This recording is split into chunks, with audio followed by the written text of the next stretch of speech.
Hello, litigators and opinionators. Court is now in session. So, we have a lot to cover today. Today was Tyree Nichols' memorial service, and guys, I was working and I watched the memorial, and I tell you, I don't know if you guys let me know in the chat, but I literally cried the entire time. It was just so heartbreaking. And we saw just the beautiful pictures of Tyree. I want to play just the parts of his family speaking because I thought they were just so incredible. So we'll talk about that, and also want to debunk some rumors and also talk about the shady past of the individuals involved, including that shady chief police, y'all. Because a lot of this wouldn't have happened if she would have just did her job. It sounds like she has a history of covering up very immoral conduct. So we got a lot to get into. But before we get into all that, first thing I want to start with is just talking to us about, just not going to play the whole memorial, but just the parts of the family, because those parts of the clips were incredible. When the siblings spoke, and then one of the sisters, she gave a poem, guys, and that poem took me out. I'm telling you, completely out.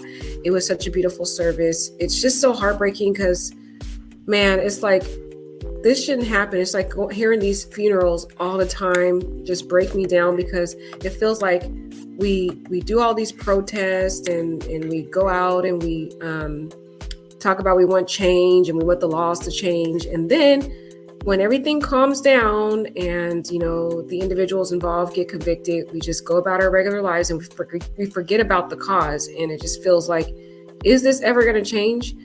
And if it is, we need to keep fighting, because once we stop fighting and once we stop speaking, then the politicians get comfortable, they stop speaking, and then we end up back to the same traumatic position that we're already in. So I just really want to play these parts of the funeral, y'all, because these parts are so incredible and I wanted us to talk about them. Pretty sure so a lot of you guys seen this, but it's still just wonderful to talk about what the siblings said.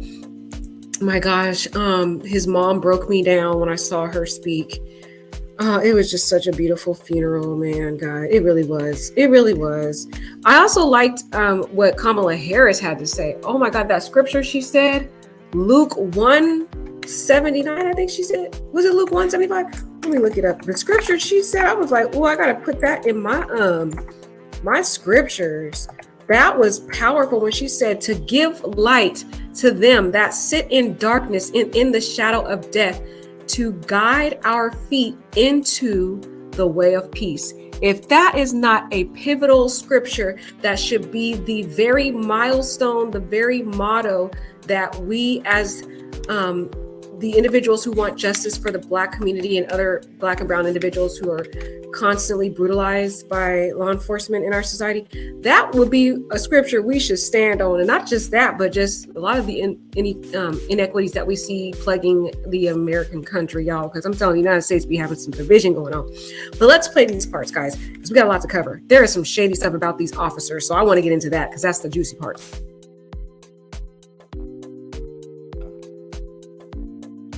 Kiana's over here. Wait a minute, before you speak, I didn't give Kareem. Nobody worked harder than Kareem.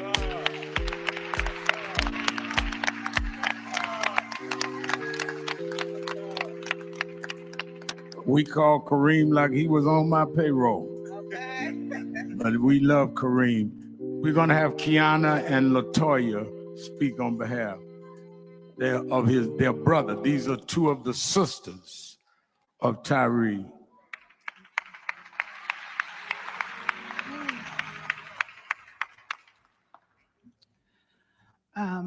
I'm going to take this time to just share some things that you guys may not know about my baby brother. It's very hard to stand here, so bear with me. Tyree was my baby brother. Him and I are 11 years apart.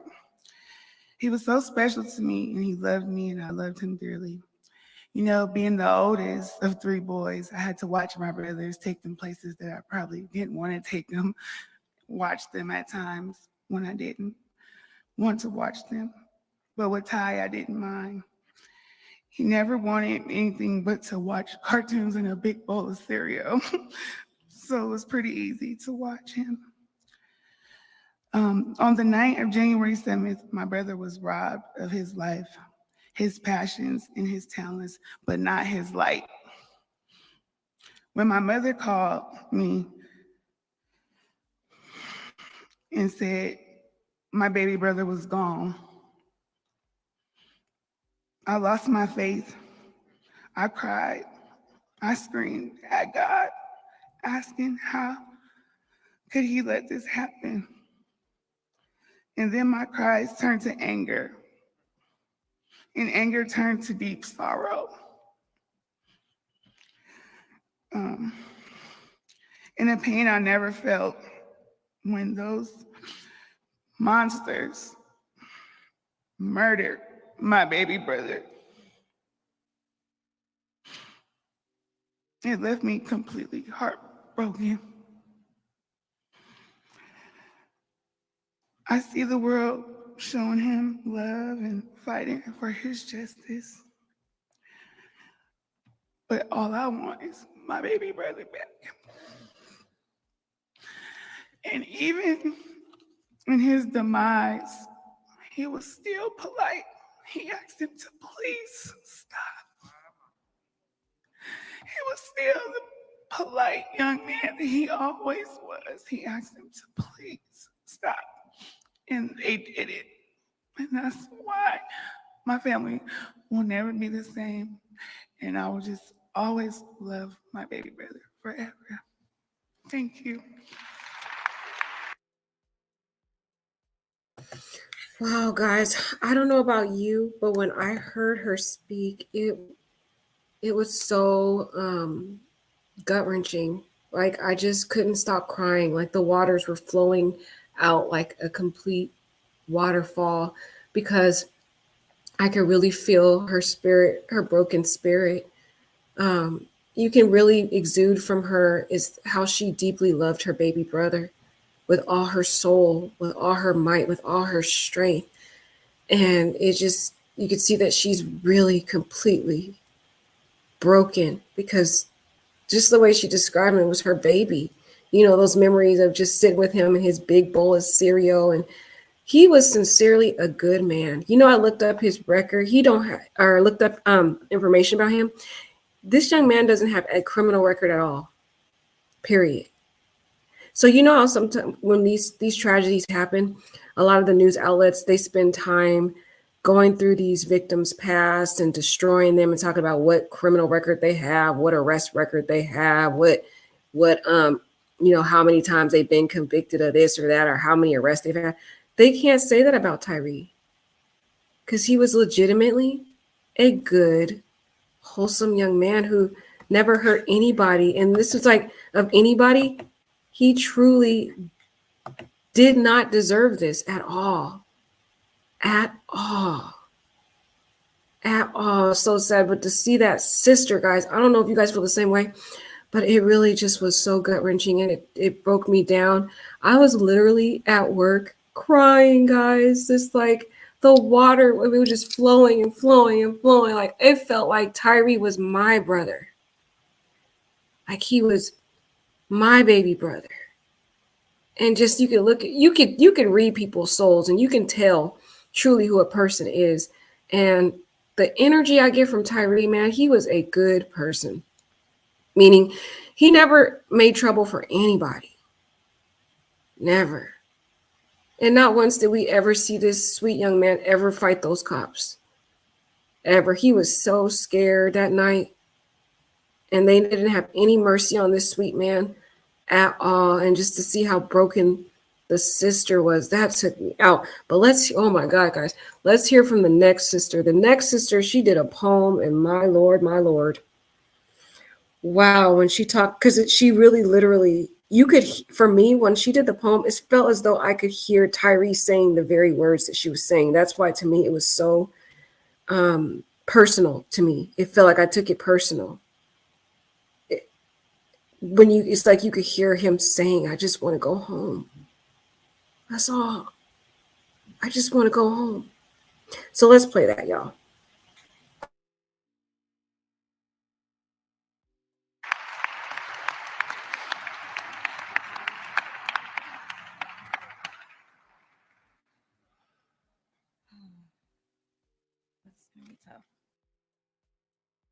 recordings just got better.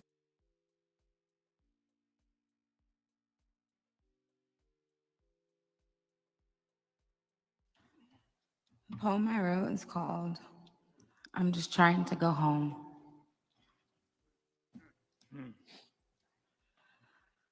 I'm just trying to go home. Is that too much to ask?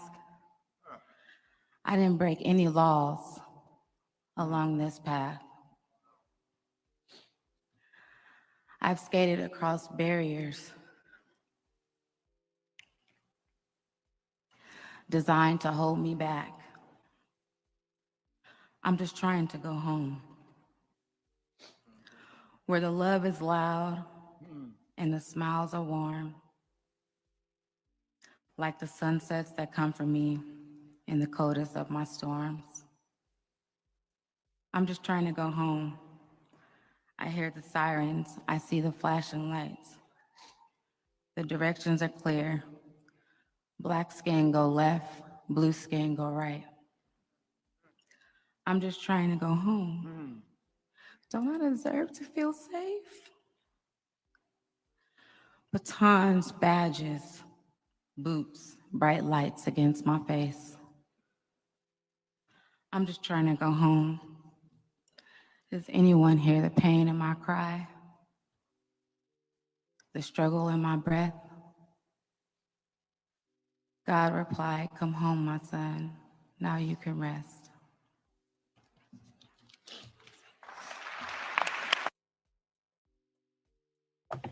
Wow. Guys, I don't know what you guys felt when you guys heard that poem.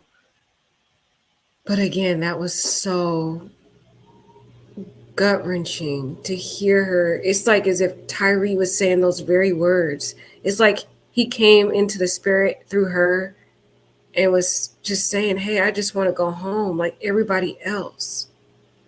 What's so sad about this tragedy, guys, is that the internal soul of Tyree was pure and beautiful, wholesome, and he had a beautiful heart. But these cops let the external appearance of this man dictate their perception of him as a threat. And it's so sad that our outer appearance can be used by other people because of their own mindsets and their own perceptions to target individuals who really mean no harm. And that poem really demonstrated that when she really, to me, she tapped into the spirit of Tyree as she spoke those words. It was as if she sat down with Tyree and he was communicating. For example, talking about how he skated, and that's one of his passions. He loved skating and just hearing the sounds and just how they treated him like a complete animal. And all he wanted to do was go home. He tried to run home. So that was very powerful, guys. I just felt like I wanted to talk to you guys about that. Oh my gosh, gut wrenching. The family, y'all took me out this funeral.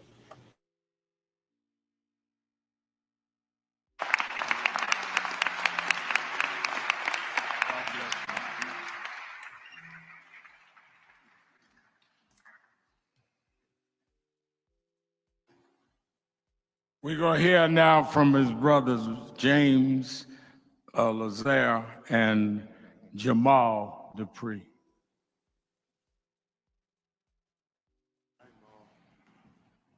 How you guys doing? So, I didn't plan to speak today, but as I was just sitting here watching everything,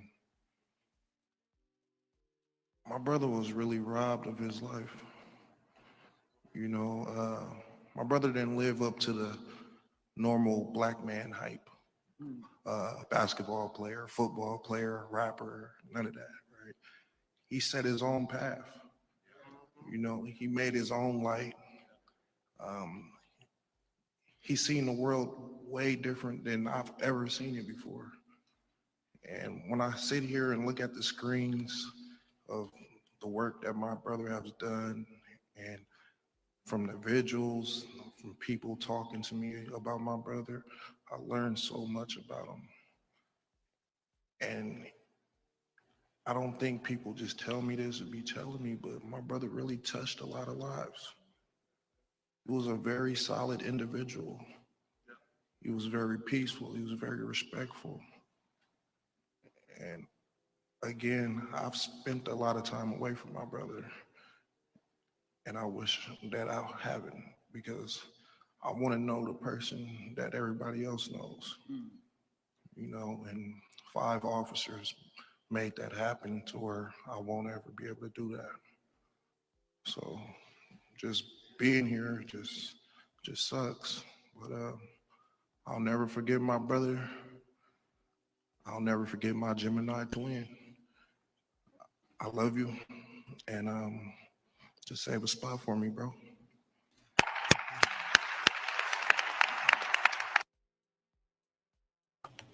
Wow. Again, another very touching contribution from the brother, the older brother.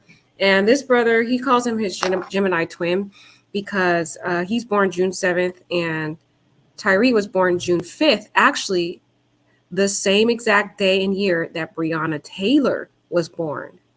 So the Breonna Taylor mother was recognized during the funeral also, because very ironic and very heartbreaking that these two individuals that were taken out of this world prematurely by law enforcement share the same birthday in the exact same year. Can you imagine? Oh my gosh. So, but in particular, this bigger brother talks about how, they during their birthdays they would text each other and bond over their birthdays, but he also gave a very emotional statement. I don't know if you guys watched it, at a press conference before this funeral, and it was so emotional. He actually lives in Sacramento, California. And when he spoke at this press conference, and he had to come down to Tennessee, and he told the people in there, he said, "I hate Tennessee." He's like, "I don't want to be here.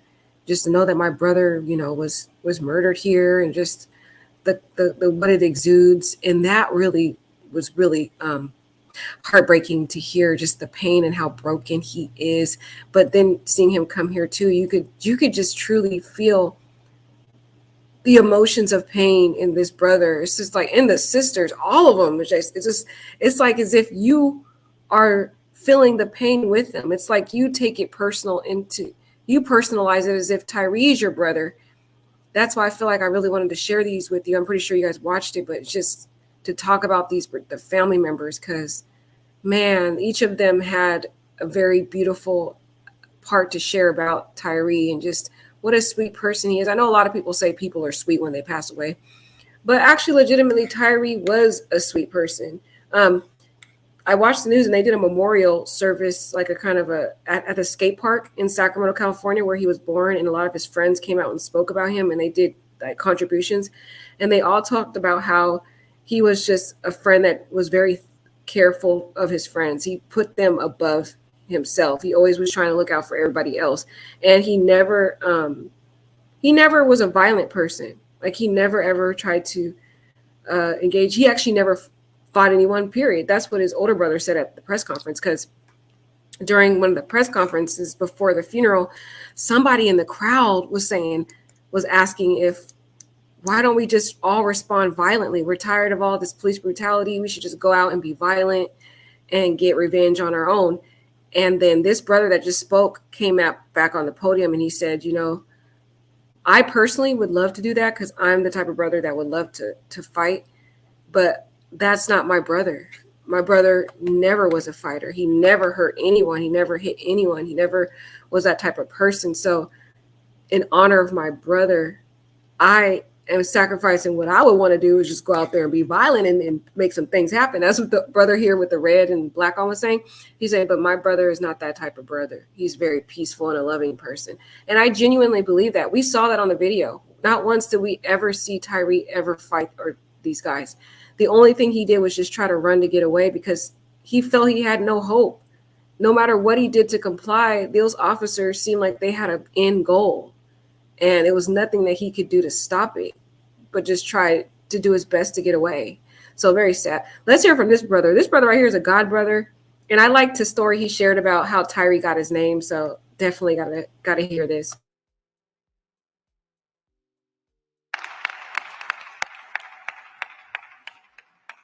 Good evening.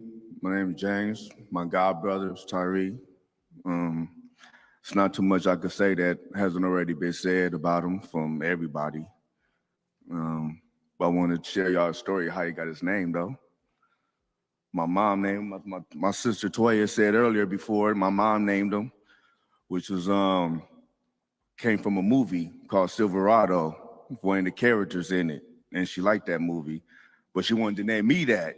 But she always kept that name in her back pocket for some reason, I don't know. Then 93 came and our boy came and she was like, there you are, Tyree. And I used to always joke with him like, man, you keep messing with me, I'm gonna take my name back. And he'd be like, no, you ain't, that's my name. But it was how he said it. You know, he was 8 and he was already knew who he was. Like, I'm Tyree, this is me, you know, and I always remember that about my little dude coming in the house watching me cereal and watching Looney Tunes or something. But I just want to thank everybody for being there for us and, you know, and showing love. But it ain't too much I could say that hasn't already been said about my dude. I just miss him and I love him and this shouldn't have never happened, you know? Thank y'all. All of that fat pocket that was here, that huge pocket, it was just Sorry, y'all know YouTube boys got to get their ads in.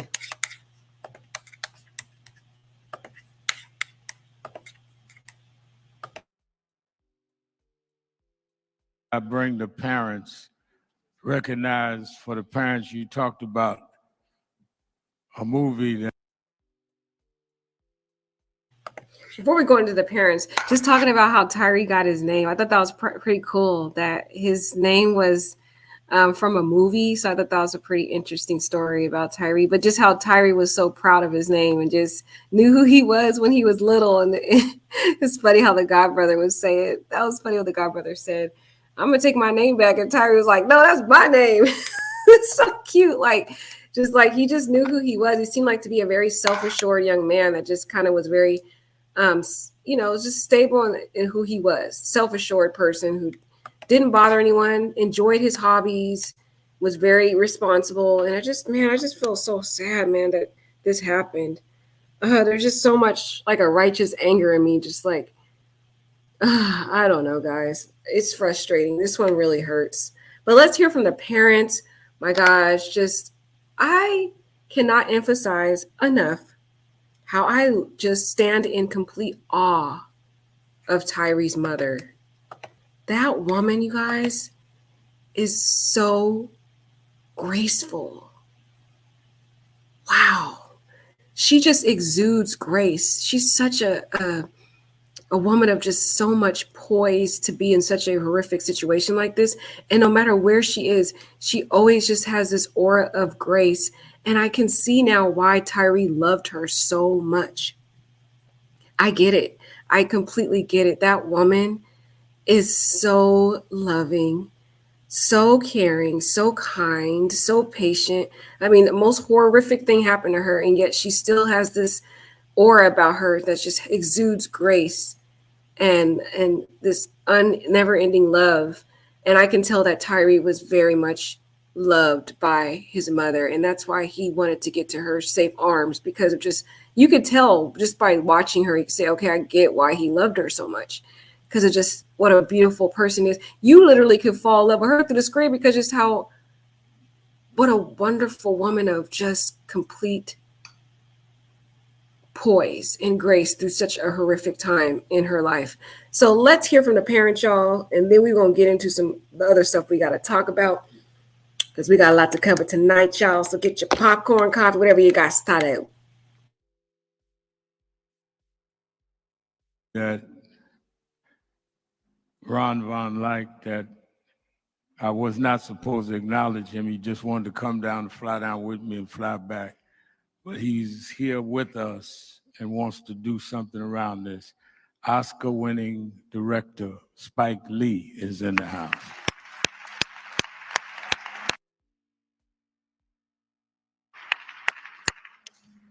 I'd like to start by saying thank you for everybody's support. This has been a journey that's not going to end here. It's just the beginning. We're looking forward to passing some bills. We're looking forward to getting justice for all the families over there, not just ours. This is a continuous fight that we have to fight for. We have to fight for justice.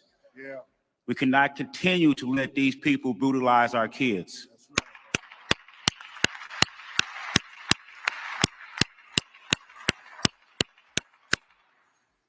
To have my siblings up here, my wife,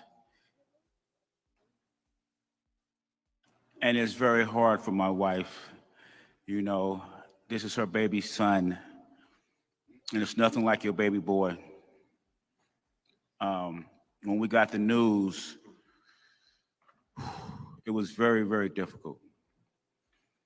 It was surrounded by lies, deceit, trying to cover it up. But as they say, what's done in the dark will always come to the light.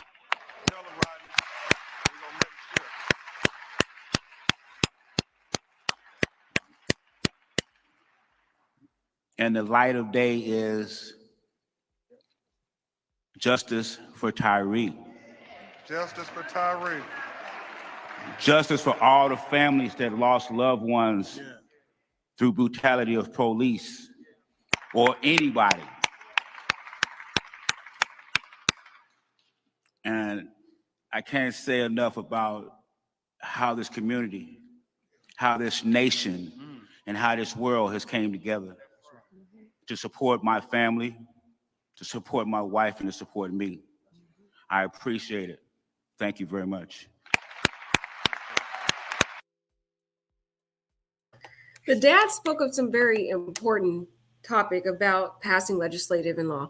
That's really where the heart of this lies, that we're really not going to see change until we see laws enacted in the federal laws that are enacted.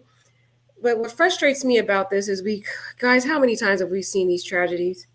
I mean, year after year after year, dating back, even think about Rodney King. And yet still, it's like, it feels like we're going to, go through this case. They're going to watch the trial. Everybody's, in an outrage. And then we're going to forget about the case and then just go back to like everything's just what it was before. It's just like, when is it going to be enough? When is it going to be enough where everybody stands up and just says, enough is enough? Either we're not going to elect these people who are going to just let this keep happening, and we're going to really be educated voters and truly look at people who want change, or we're just going to keep just letting this thing slide, because it gets really emotional that we keep seeing these beautiful people passing away prematurely. It's unfair that they don't get to live out their full potential because of hatred, pure hatred. That's what it is at the end of the day, pure hatred. They didn't even know this guy. They just saw how he looked and saw him as a threat and had their own underlying, very judgmental, prejudicial thoughts. But just hearing him talk about the past and the legislature, it's so hopeful. But at the same time, it's like, are we really going to stand up this time? Is there really going to be change? Or are we just going to speak about it, clap about it, shout about it? And then as soon as this case starts, to die down, then people go back to their regular lives until another tragedy happens. So I don't know. I just really pray this is enough. I pray that people really do stand up for Tyree. Man, he didn't deserve what happened to him. He was legitimately a good, wholesome man. You could be a good, wholesome person and be afraid of the cops and run away. This young man never had a criminal record, never had any interactions with officers, never arrested, period, before. And you'd have to ask, well, why did he run from the cops? It had to have been something those cops did that terrified him so much that he felt his life was in danger and he was running because he was afraid and trying to get to a safe place, which was his mom. So when you think about that, you have to think about there's something really going on in our law enforcement that's systematic, and it's breeding this systematic hatred and perception towards minorities, especially individuals in the Black community. And the only way it's really going to change is when they're held accountable. And that is through our federal laws. So I thought his stepdad said some very monumental things. I just pray this time, guys, that actually we see some laws passed. But I got to be honest, I don't feel too optimistic because y'all already know we see these very sad cases happen all the time. And then everybody's in an uproar. We're out protesting. And then what do you know? Everything calms down and we're back to our regular daily lives until another heartbreak happens like this. I just pray one day we'll see the promised land and we could see a day where our black brothers, our brown brothers can be able to feel safe to drive down the street, live in their homes, go to a grocery store and not feel terrified that if they're stopped by an officer, this might be their last day. But let's hear from the mom, because the mom, man, I just love Tyree's mom so much. You can tell, of course, she's very broken and it was hard for her to even come up, but I just love her. All right, let's get to it.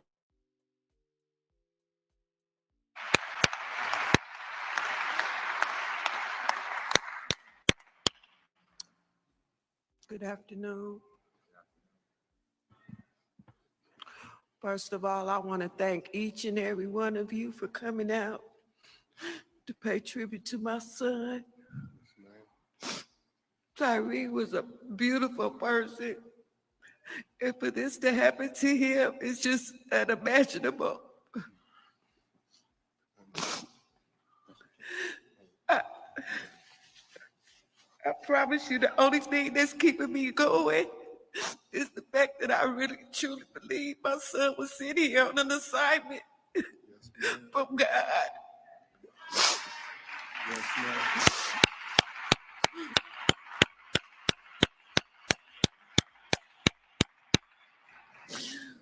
And I guess now his assignment is done and he's been taken home.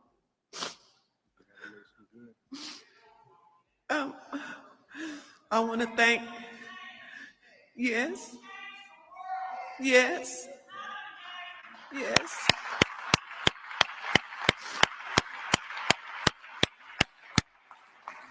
I want to thank all the community activists for being there for my family. I want to thank the chief of police for acting swiftly. The district attorney, the state of Tennessee. I want to thank my lawyers. Mr. Ben Crump. Yes, sir. And especially Kareem Ali. He has been our rock. He has been our rock.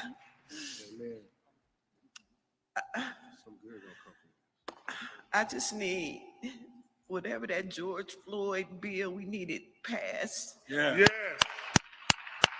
to take some action because there should be no other child that should suffer the way my son and all the other parents here have lost their children. We need to get that bill passed. Amen. Because if we don't, that blood, the next child that dies, that blood is going to be on their hands. Thank you. Wow, just powerful, guys. I just feel like that woman, man, the grace. This woman is truly heartbroken. And like she said, the only thing that can keep her going is to tell herself that it was an assignment. Man, but I just pray, I wish he didn't have to go out the way he went out like that. That's why, people, I really hope if you guys are spiritual and you believe in God, that if you guys could really go to your churches, add to your prayer list, and if you could fast for this mother, because I have seen parents die of a broken heart. I actually had a friend, a very close friend that I love so much, and her daughter, she was best friends with her daughter, and her daughter, she had cancer before. Her cancer was healed, and then the cancer came back, and it was very aggressive. And I just remember my friend being so heartbroken and asking us to pray. But eventually the cancer overpowered her daughter and she died. And I tell you guys, within a matter of 5 days later, my friend died of a broken heart. So I really can feel this woman is completely broken.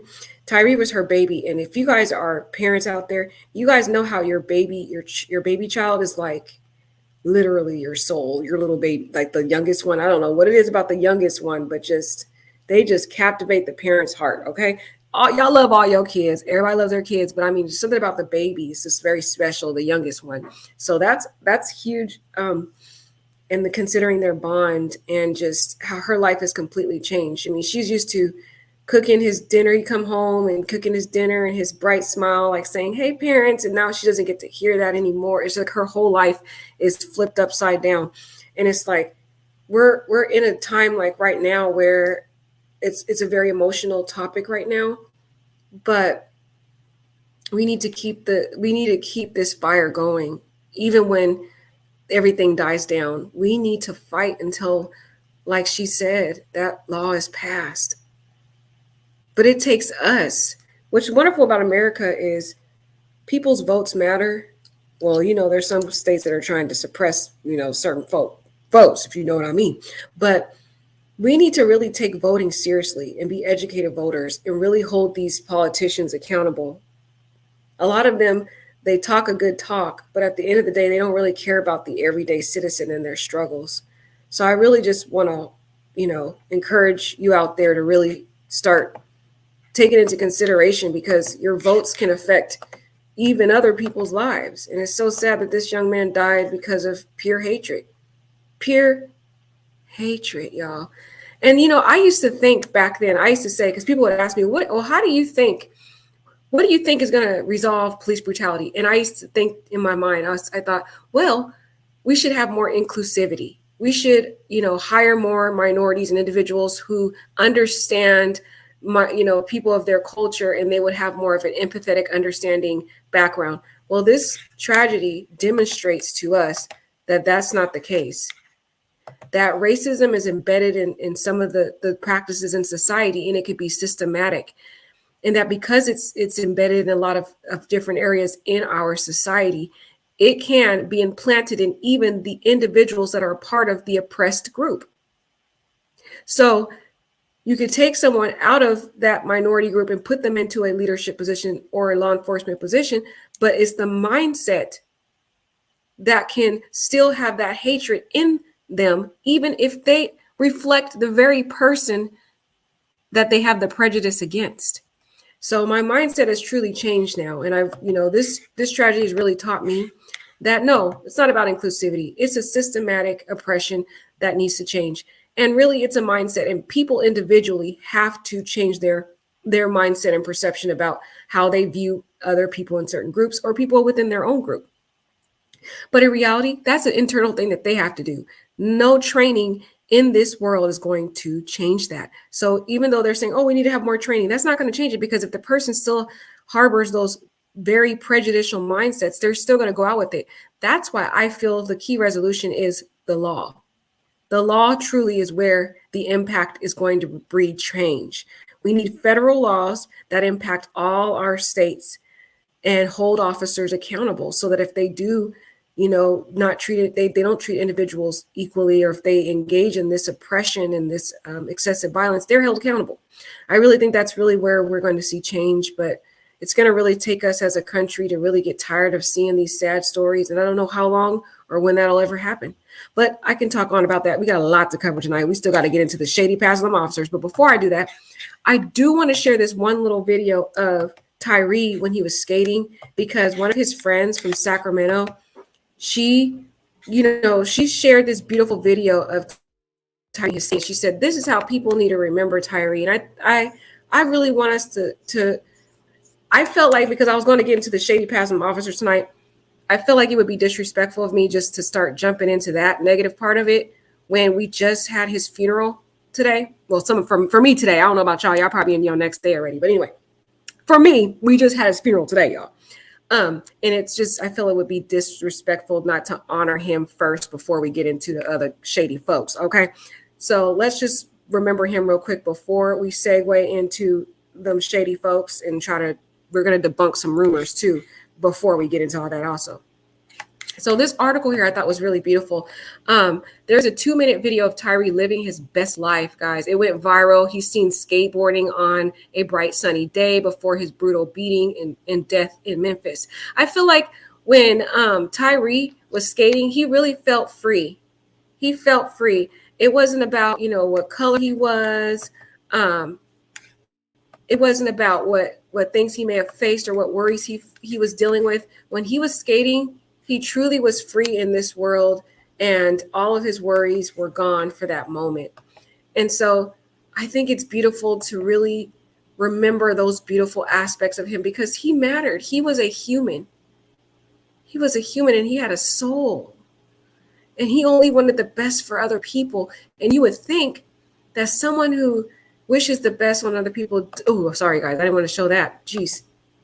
So, man, they're going to, you know how YouTube be hating. They restricted my other video because of that picture. So they're probably going to restrict this one now. Where's that 2 video? Oh, man. There was a 2-minute video I was going to show you guys. I don't know where it went.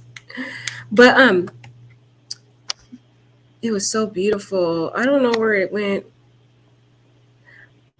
Oh, it's going to be right here. But what I was going to say was just that he was just such a sweet spirit.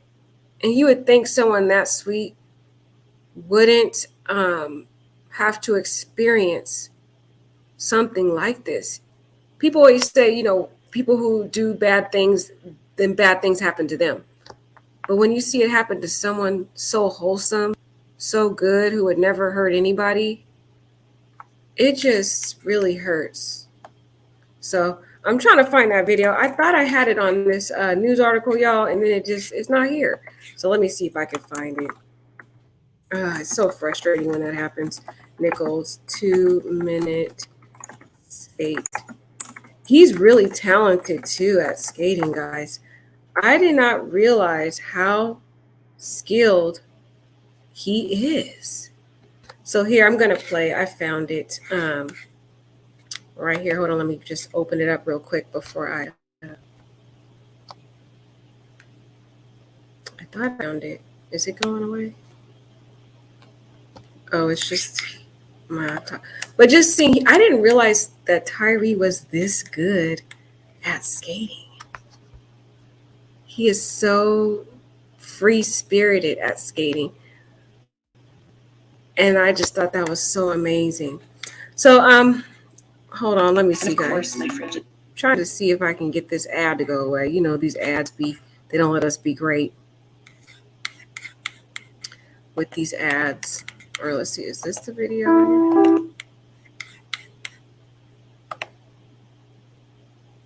I don't know if they took it down or something. I just watched it the other day. It was so beautiful, guys. But I don't know where it is. Is this it? Can I just play it? I didn't realize how talented he was. He actually had a skate park that he would go to in Sacramento. And all his little skateboard friends, they all had a memorial there this weekend. And they all, you know, had candles and was just sharing stories about him. And I didn't realize he was that talented at skating. I had no clue he was that good at it. But he's really talented.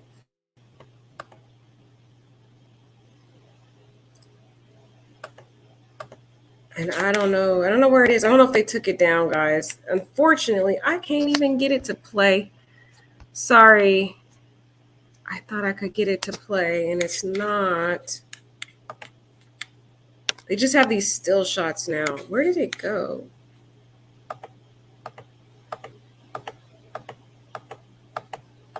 Yeah, I don't know where it went, unless they took it.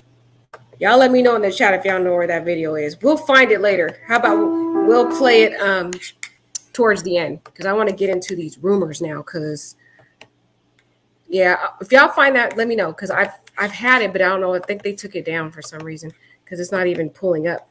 But we'll find it a little later because I want to get into these rumors real quick. Okay, so y'all know in the first video when we talked about people were saying on Facebook in different areas, they were spreading this rumor that Tyree was dating or having an affair with one of the officers' wives or girlfriends, and that was what happened. And that rumor just went viral. There was a whole bunch of YouTubers talking about it. It just went, they were making up all kinds of stuff. They were saying that he was the baby daddy of one of the officers' kids. It was just a mess. And okay, so I saw one YouTuber talk about it. And when I saw the girl, because he showed a photo of the woman, I was like, no way, that's not Tyree's type. Tyree likes white women. He does not date black women. That's not his preference. He likes white women, which is okay. But I know his type. So I was like, this is not a true rumor. At first, I thought it was, it could be valid. But then when I saw the woman, I was like, this is not his type of woman. I know it's fake. But then the father is so sad because this rumor has been going out so long and gotten so bad that it got back to the family, y'all. It's like, this is just messed up. Why every time we have these tragedies, everybody has to spread false rumors? And one of the individuals said they heard it from one of the Memphis police officers. So I'm thinking, you guys, that these Memphis police officers might have been spreading those rumors allegedly to try to take the blame off of them and make Tyree look bad or something so people could blame him. Also, subconsciously, we can't wrap our head around the fact that somebody would do that. Like somebody would just beat this sweet man for no reason. So a lot of people want to think that it's some legitimate reason when in reality, it really isn't. It's just a systematic hatred that they had and a false perception of this poor man that led to this tragedy. But the stepfather has come out and spoke. So let's hear from him, y'all, because he's saying that rumor about the whole sleeping with a wife thing is not true. He was not having an affair with anyone. Legitimately, he didn't even know these cops at all. As sad as it is, guys, as sad as it is, it's a simple motive, just pure hatred.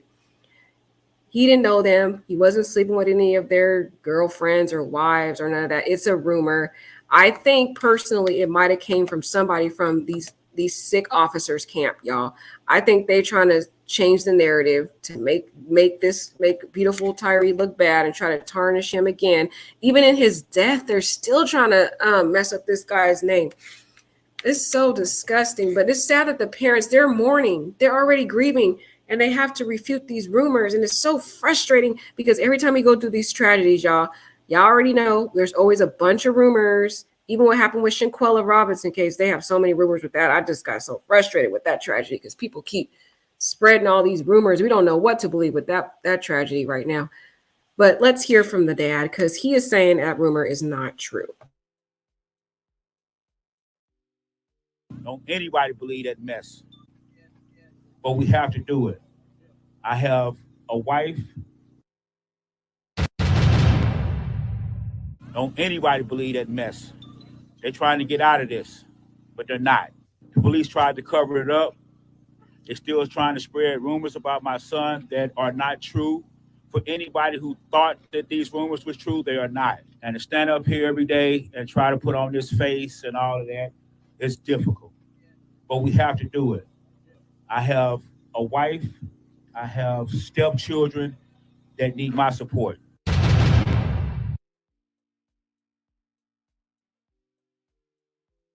So let's just debunk that rumor going forward. Please. Tyree's stepfather, Rodney Wells, denies the scandalous accusation, that his son was not messing around with one of the officer's wives. It's just a rumor. These rumors need to stop, man. These poor parents, they're going through enough. And now they got to keep going around debunking these rumors that I honestly, personally feel the officers have something to do with, okay? I really feel that. That's just my personal humble opinion, y'all. I think these officers are really they're so shady. They're trying to change the narrative.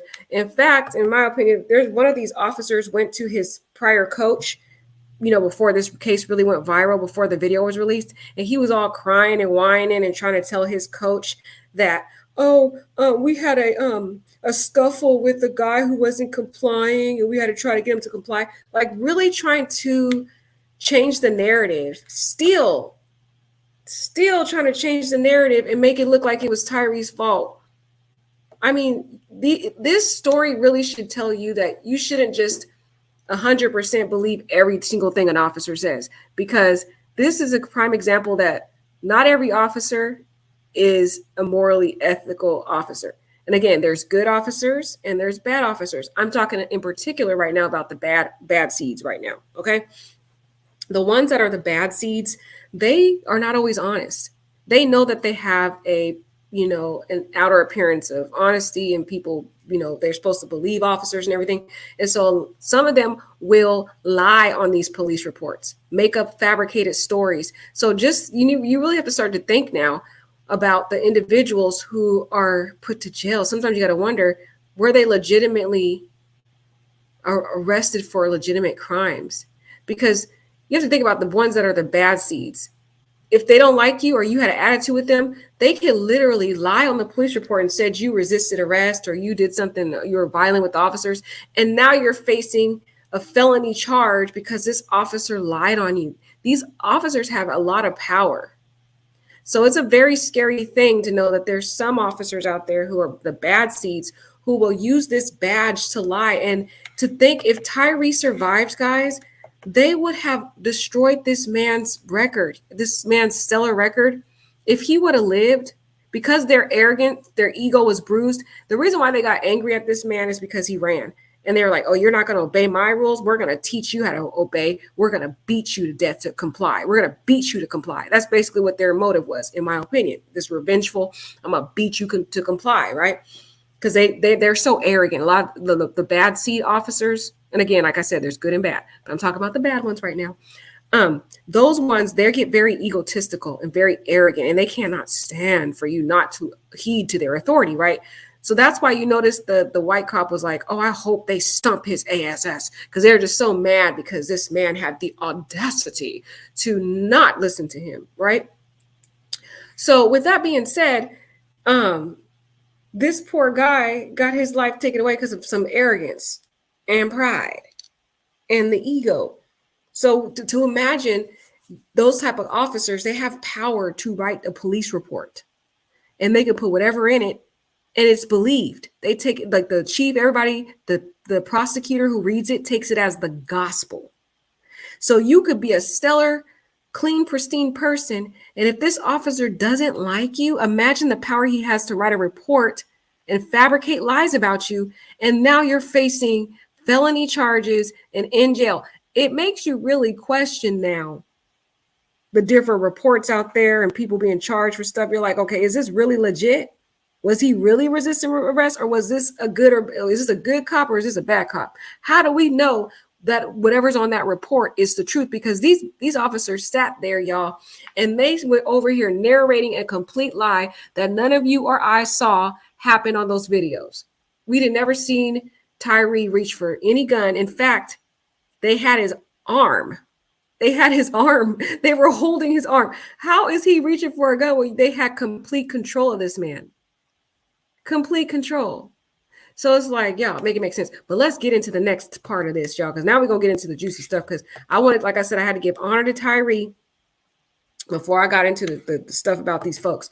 Now, the chief, y'all, the chief is not pristine. Okay. This woman, the only reason, in my opinion, why she hurried up and fired these men is because she knew she couldn't cover this up. She already was fired before for trying to cover up some pedo officer who was over here into some perverted stuff, whatever he was doing. She was covering that up and got fired in Atlanta, y'all. So she was actually going to try to cover this up, but realized that video was so shady that she knew she had to act, because maybe the question is, was she acting because she learned her lesson from previously being fired, or was she acting because her hands were tied and that video was going to come out? Because the problem I have with this chief is Tyree's blood is on this woman's hands. These officers had prior records. In fact, one of the officers who worked in the jails was a part of beating this one guy so bad, like the man had they slammed the man's head into a sink, y'all. One of these officers. And so there had been complaints about these officers, and she did nothing. She buried it under the rug. So it was like, in this situation, her hands were tied, so she felt she had to act in this one situation because that video. But you have to ask, if there was no video, would this woman have actually acted? Are we applauding her because she really did something honorable, or is she even worthy of an applause? This woman's just as shady as the people that work for her, because you really have to look at the leadership involved. The leadership is very imperative. People follow their guidance from who leads them. And you have to ask, what made these men so comfortable with themselves that they can engage in very unethical, horrific, violent crimes like this? It had to have been some mindset that they breeded from their leader. The apple doesn't fall far from the tree. And this woman's record is not stellar. She's a hot mess. And I was over here applauding her, but now I'm just side-eyeing her. And I honestly, this is the problem we have in law enforcement. People like her, she did an unethical act by trying to hide sex crimes that some other person did, okay? Just shady. And then they get fired and go to another job in another place and start all over again. I don't like that about law enforcement, how these officers can engage in unethical conduct in another state, city, whatever, and they can go to another agency and just start all over. That is disgusting. You know why we have that issue, right? It's because there's not enough people who want to work in law enforcement. So they feel, a lot of these different agencies feel their hands are tied and they have to keep hiring these shady, unethical people, because it's like, it's the supply and demand issue with not having enough officers and enough good officers. I'm just saying, okay, not having enough officers to go around. You know, the job is very demanding as it is, and it has an emotional toll on people. A lot of people don't want to be officers. So that's why you have this issue that keeps having the bad apples be recycled back into our society, which leads to a never-ending horror story of beautiful, innocent souls being taken out just because of who they are. But let's read this article. Y'all had to get into that rant because this woman really is getting on my nerve. I'm side-eyeing her, and I take back all my little applause I had for her in the other video. Yeah, that's all gone now, okay? So let's read this. Memphis Police Chief Saralyn Davis fired from previous Atlanta job after botched sex crime probe. And this was posted a while ago, guys. I knew about all this stuff, but I wanted to just put it all together in one place. The chief of police in Memphis, in charge of 5 officers who fatally beat and tased motorist Tyler Nichols, was fired from a previous law enforcement job after a botched probe. Saralyn C.J. Davis became the first female police chief in Memphis history in 2021 and is currently in the international spotlight after 5 cops brutally beat Tyree Nichols. She was fired from the Atlanta Police Department in 2008 for her alleged involvement in a sex crimes investigation into the husband of an Atlanta police sergeant, according to the Atlanta Journal-Constitution. 2 detectives accused Davis of telling them not to investigate. See, look at this. 2 detectives accused Davis of telling them not to investigate Terrell Marion Crane, who was married to Sergeant Tanya Crane, after the police department obtained photos of him with underage girls. This sick woman took an active, explicit step to tell these investigators not to investigate this man for sex crimes of underage girls. That is so, she used her authority, guys. She used her position of leadership to basically stop the justice and obstruct the justice of these underage victims. Guys, that is heinous. Anybody who does something like that has a dark heart as it is. She's already a dark heart. Her heart is dark and she's immoral. She already has an immoral, tainted perspective. So you take that immoral person, just because she moved on to another location doesn't mean she still doesn't have that immoral perspective. She would have just done the same thing in this case and covered it up. And it seems as though that was her initial intent, because the original police report that's out there had very contradicting false information in there, claiming that Tyree was fighting the officers and he was, you know, being aggressive and all that stuff. And yeah, she was initially trying to cover it up, y'all. This chief should be permanently just fired. I don't know how she's able to just go. Like I said, I know why, but it's just frustrating that she's just continually being able to leave and go to these different places and not being reprimanded fully to the full extent. Okay. Now, a federal grand jury did indict Terrell Crane on child pornography, and he pleaded guilty to 1 count of child pornography in 2009. The newspaper reported. Okay.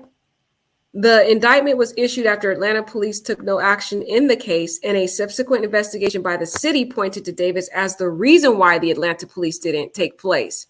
Davis was demoted from major to lieutenant before being fired from the force that she had joined in 2008. That is really bad that she actually took overt steps to try to obstruct justice, to stop an investigation. That is shady as F. It's not even like she was just not even investigating. She literally took steps. So that's why I'm saying the apple doesn't fall far from the tree. When you have a leader who is already shady, engaging in very unethical conduct, who's already has a habit of hiding criminal conduct of the people that are, working in her office, it tells us that there had been repeated times that these sick officers had engaged in unethical conduct, and all she did was just cover it up, bury it under the rug, because she has a habit of hiding immoral conduct. That is shady, y'all. Wow. Okay, so let's move on, y'all, because we got some stuff to talk about these cops, y'all. These cops are just shady. They all got a very checkered past, which is what I'm finding out. Let's start with the first one. We're going to go through each of their backgrounds and see what we can find about each of them. But hold on, let me see if I can find it. Where did I have it? I just had it here. When I found out about these individuals and their past, I was so floored at some of the things. Let's first talk about Tadarius Bean, y'all. We're going to get 13 biography backgrounds about each of these people to see what they're about. So Tadarius Bean, biography, 13 things about former Memphis, Tennessee cop from Olive Branch, Mississippi. So this little monster here, he's the youngest one. He is from Mississippi, y'all. And you would think somebody from Mississippi would understand some of the inequalities that Black individuals face. And yet he think that he Mr. Superiority, okay? So Tadarius Mariel Bean, a Black man from Olive Branch, DeSoto County, Memphis, Mississippi, United States. He previously lived in Cordova, Tennessee, USA. Bean is 5'10", tall. He is registered weight at 230. Now think about that. This man is 230. Tyree is only 150. All that 230 weight on this little man.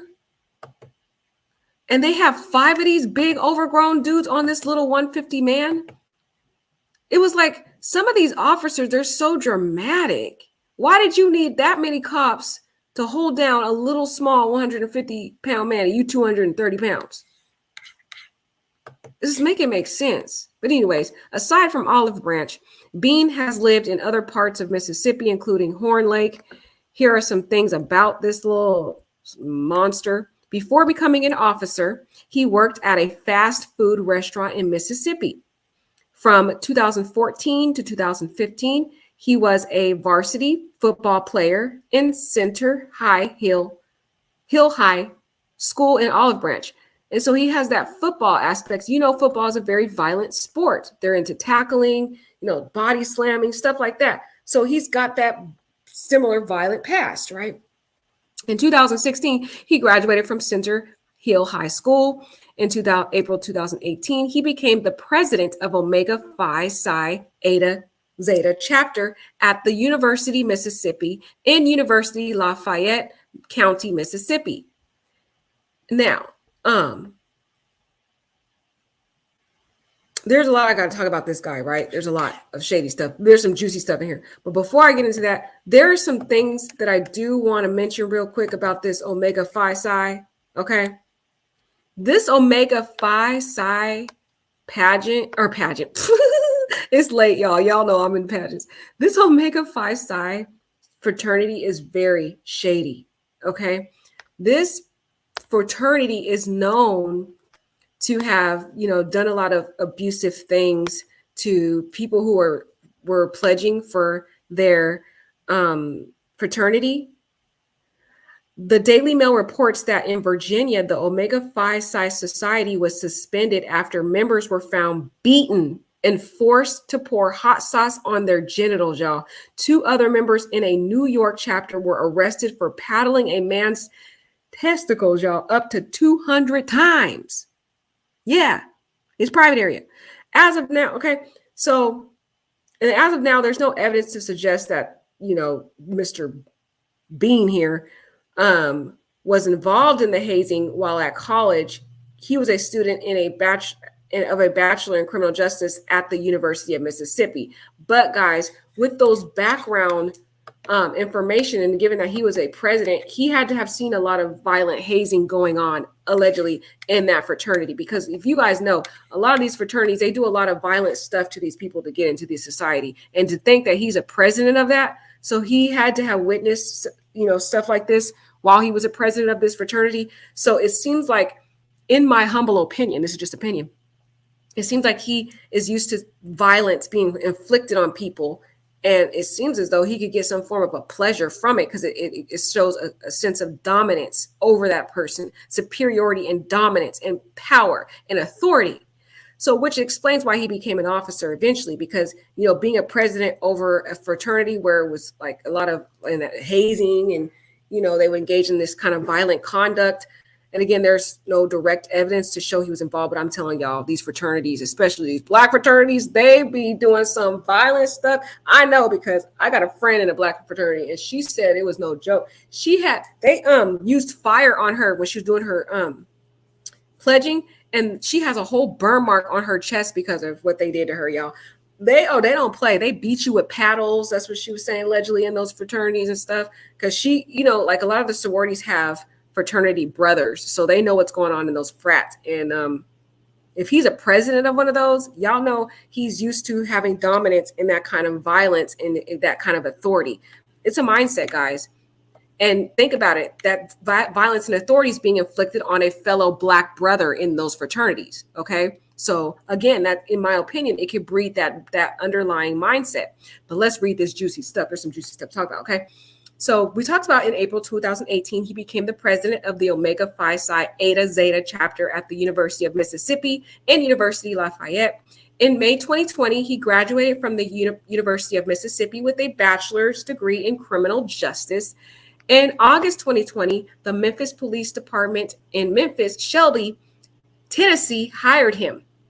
So he got hired in 2020 during COVID, y'all. That was when everybody was desperate to try to get some folks up in there, okay? Especially in August. Think about the timing of when he was hired. In 2020, George Floyd was brutally beaten to death in May 2020, okay? So when that happened, there was a lot of officers quitting the job because there was a lot of protests, there was things going on, and there was a lot of officers leaving that job because of what was going on back in that time frame. So I think it breeded this sense of desperation in law enforcement. And I think that's when they started cutting corners, doing a lot of shortcuts, letting in people who didn't have all the sufficient qualifications. There was a lot of vulnerability during that time, which in my opinion breeded a different generation of bad seeds within the law enforcement population, in my humble opinion. Okay. Now, on January 7th, 2023, he and his fellow Memphis Police Department officers allegedly caused injuries to Tyre Nichols, who was pronounced deceased on January 10th, 2020. On January 20, the Memphis Police Department fired Haley, Martin, Mills, and Smith. On January 25th, Memphis Police Department Chief C.J. Davis said Haley, Martin, Mills, and Smith were found to be directly responsible for the abuse of Nichols. On the morning of January 26th, he was arrested and booked into Shelby County Jail in Memphis. In the afternoon, he posted $250,000 bond and was released. He was 24 years old and he's unmarried, and he was arrested on January 26, 2020. And a lot of these officers aren't married because, again, they got a lot of toxicity going on and these women don't want to deal with that. I'm just saying.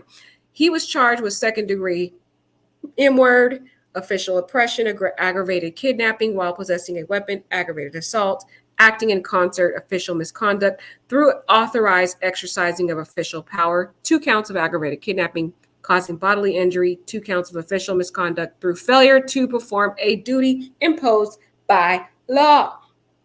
On January 27th, that's when the video of the confrontation between Nichols and these sick officers, in my opinion, was released. He, Smith, Haley are scheduled for arraignment on February 17th, y'all, 2023. So that arraignment is coming up. Now, we didn't have too much dirt on him because he's young. But again, you have to really look at the background of that fraternity, because I feel like it breeds a mindset in him of a sense of dominance over individuals that he parades over in terms of him being a officer, you know. And think about, he was a leader over that fraternity who did a lot of hazing. So he was the leader of organizing these different hazing incidents. So you take that mindset and you put him in a place of law enforcement. This guy already was a toxic man already waiting to happen. Now let's look at Demetrius Haley, okay? Demetrius Haley, he is a former Memphis police cop. We already know about that. He is from Cordova, Tennessee. And let's hear some 13 things about him. We're going to go over 13 things about each of these little stank cops, okay? Aside from Cordova, he lived in other parts of Tennessee, including Memphis. He is a former employee of the Shelby County Division of Corrections and the Memphis Police Department, which are both in Memphis. He is 6 feet tall, or 6'1". He's 6'1" tall. He is registered to weigh at 260, guys. 260. So you got one guy who's 230. This officer weighs 260 pounds. How did they see a 150-pound scrawny man be a threat to him with no weapons? Guys, this doesn't make sense, does it? Unless these officers are a bunch of cowards. On May 16, 2015, listen up to this, y'all, okay? Listen up. This guy right here is a monster. He and his fellow Shelby County Division of Corrections officers, David Dyson, allegedly strip searched and beat inmate Cordarius Sledge. Yeah, he beat and strip searched an inmate at a penal farm under the supervision of Danny McLean until Sledge blacked out. So sad. This man had a prior violent past, okay? And why was he still working? They let it go. Guess why? Because he was under the leadership, probably. Wait, was he under leadership? I don't know if he was under leadership. I don't know if he was under leadership of the chief. But if he was, it makes sense that he would still be working, because you know she's a hot mess, right? Now, in this case, guys, this was the case where he was allegedly, this guy Cordelis, one of the officers picked him up, body slammed him, and slammed his head into a sink, and he blacked out during that incident. So this officer here knows the risks of beating these inmates and individuals, citizens, to death like that, or the way that he did this young man in jail. That tells you he already knows the dangers involved in that. Yet, he has not done anything to change his actions. And why wasn't he reprimanded for that? So after that happens, right, strip search and beat that man and slammed his head on a sink, y'all, and he blacked out until he blacked out. The reason why he blacked out is because he talked about how his head was slammed into a sink, and he tried to get help, guys. He tried to file this federal lawsuit on April 19, 2016. Sledge filed a federal civil rights complaint against him, Dyson and McLean. But the sad part was it was dismissed. Judge Thomas Anderson dismissed the lawsuit against Dyson and McLean. And it wasn't because it was not merited, guys. It wasn't because of that. It was because the young man didn't have money to hire an attorney. So he tried to advocate for himself. And so he didn't know how to follow the proper paperwork. And when you file, especially in civil court, there are a lot of procedural rules you have to follow. And it's very technical, all the way up to the very form you file and everything. So if he didn't know how to file it, then that's why the judge likely dismissed it, which is sad. It looks like that case might be reopened. I think he might have reached out to Ben Crump from what I'm hearing. from Ben Crump saying that he's going to try to represent him in that. But that's a very violent act. So this guy has some violent tendencies in him already. And he doesn't have any remorse for it. And he wasn't held accountable for that. So that's very disturbing. On April 19, 2016, or I already talked about that. In August 2020, the Memphis Police Department hired him. Okay, so he wasn't working at the Memphis Police Department. I was going to say if that chief hired it, hid that. But the thing, okay, let's stop it right there. So on August 2020, again, remember COVID time, this is very imperative date because like I said, a lot of these police departments were desperate for people because a lot of these officers were walking off the job. It was a high number of history of officers just leaving in droves because people were getting tired of what was going on with police brutality and what happened to George Floyd. So my issue is with this chief. She turned around and hired him August 2020, even though he had this checkered past. I knew she knew about it. Y'all, come on, they know about this stuff because they look up these officers' resumes.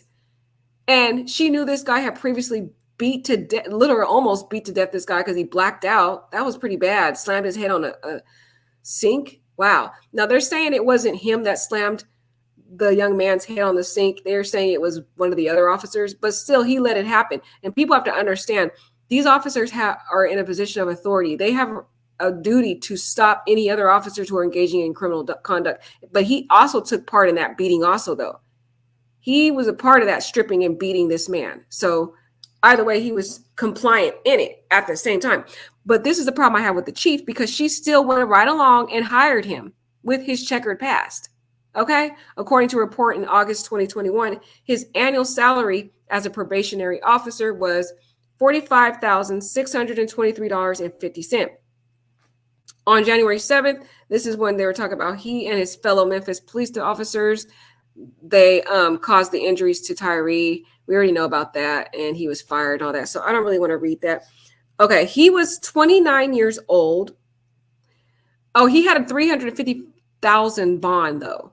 When he was arrested on January 26th, he was arrested, booked in Shelby County, Memphis jail, Shelby County jail. And at the afternoon, he posted a bail of $350,000 and was released. But let's look at some more stuff about him. He was 29 years old. He's unmarried. Look at all these shady cops not married because they're toxic. They're probably trying to, wreak authority on these women. And they're like, no, boy, bye. Okay. So he's unmarried. That's a red flag. I just saying, I know not everybody gets married, guys, but I'm just saying a lot of these officers have toxic traits about them, which is why a lot of women don't want to deal with it. And I'm not saying every guy who's not married or woman's not married is a bad person because people just choose not to get married. So I'm not saying that. Hope people don't take that the wrong way. I'm just saying some of these officers have some toxic characteristics about them, which a lot of women don't want to deal with it. Okay. And I'm just suspecting he might have some of that going on here because he just kind of comes off as someone who's very arrogant, who wants people to obey his authority. And if you don't, then he tends to see he reacts violently from what he did to Tyree and what he did to that other inmate. It sounds like that's how he just rolls. If you don't do what I say, I'm going to beat you to death, basically. Okay. So he's not married when he was arrested on January 26th. And we already know the charges, so I really don't want to read all that again. The rest of this stuff is redundant. We already know those facts.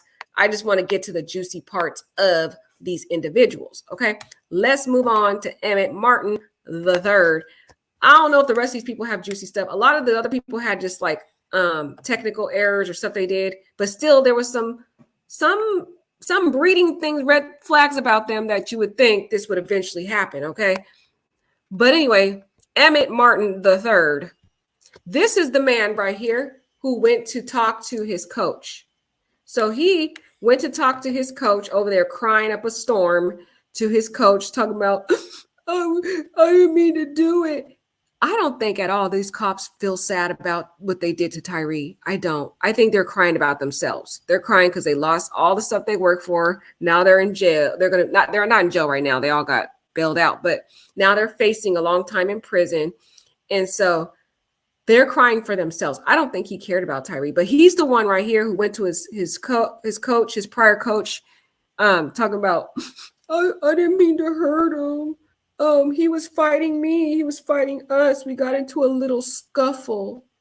And I'm like, okay, why does the video not show that though? He never fought you. But anyways, let's talk about this little self worshiping man here. He's 6 feet tall. Registered weight 270 freaking pounds. Guys, all these officers weigh over 200 pounds versus little tiny itty bitty Tyree Nichols. Imagine all of that weight on this little body.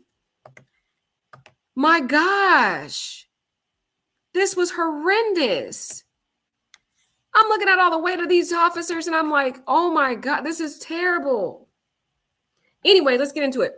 From 2010 to 2014, he was a member of the men's varsity football team of Bethel University in McKenzie, Tennessee.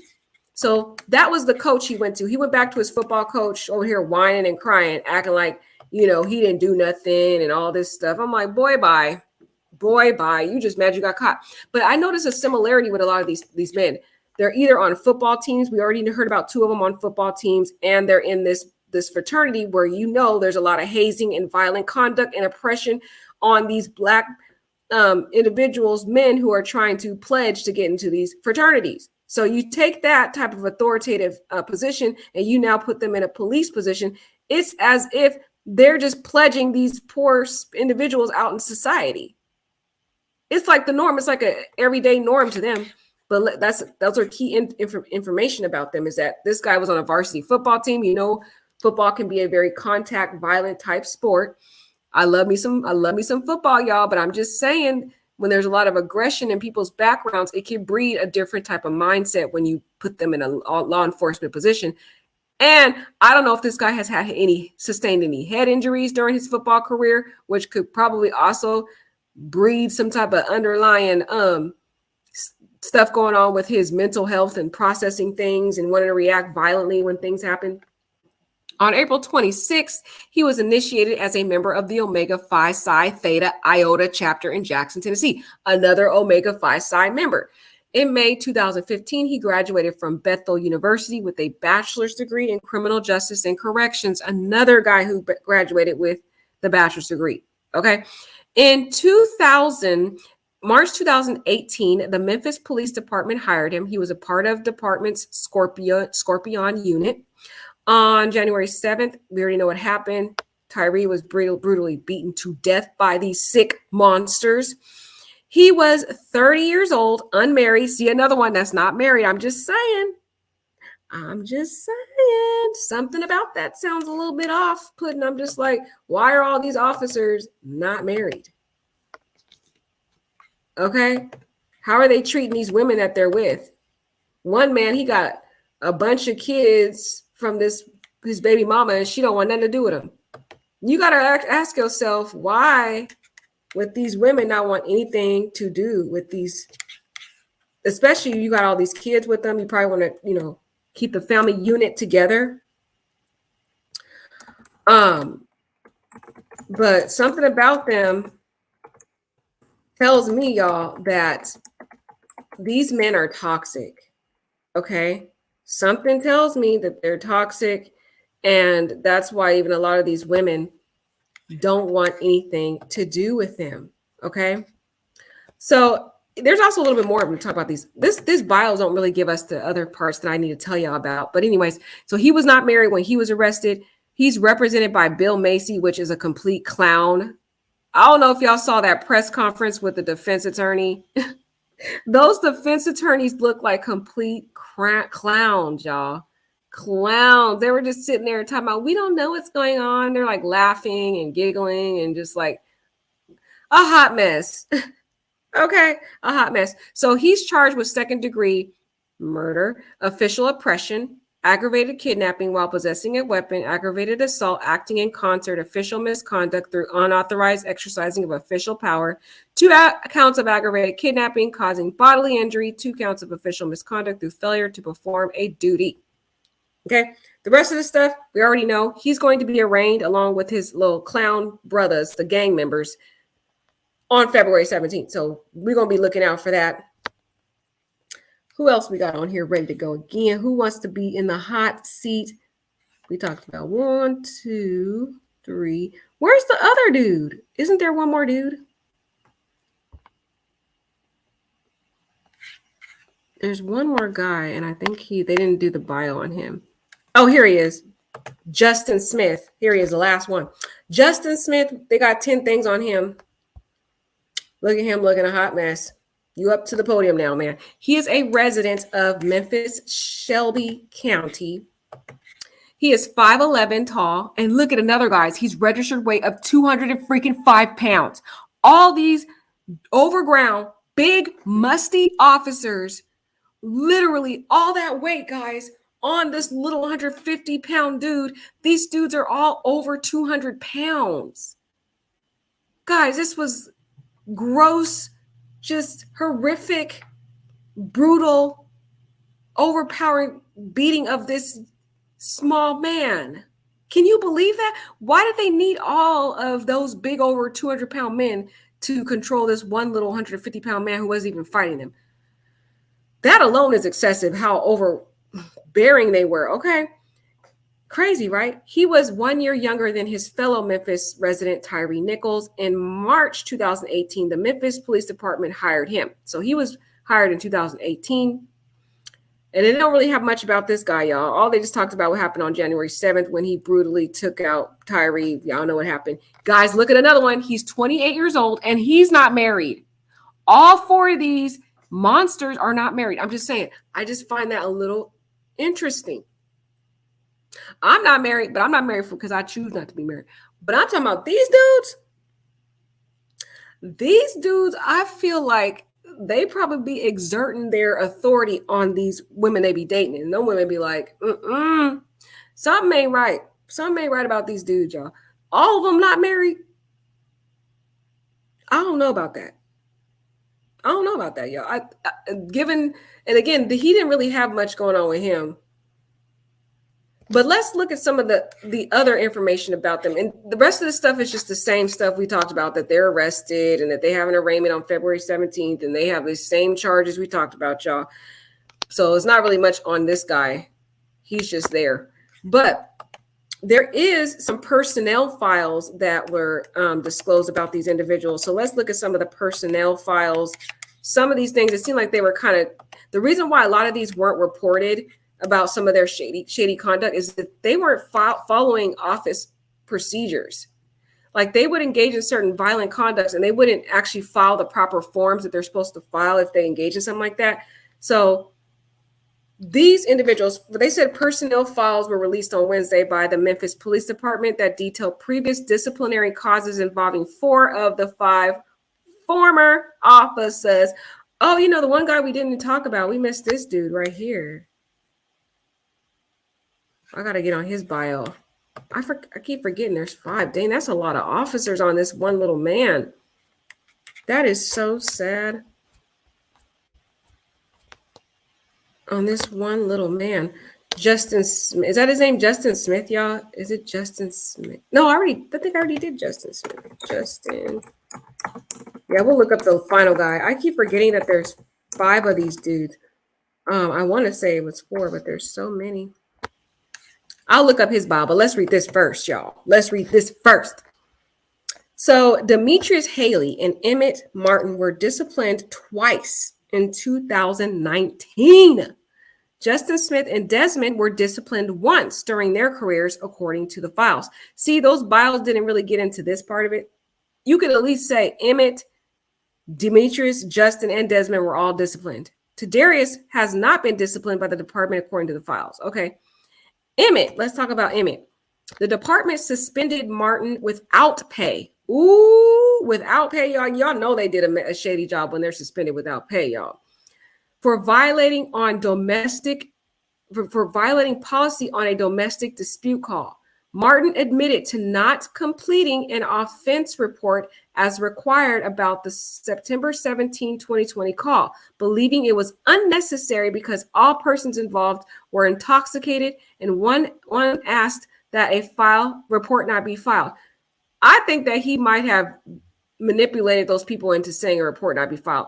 That's why I feel like, guys, the reason why these men's records are so thin is because they're not following the office policies to fill out these forms that document whenever they engage in violent conduct, and they just talk these individuals out of telling, basically. Okay. But the department suspended Martin without pay again from June 16th to the 18th in 2019, y'all.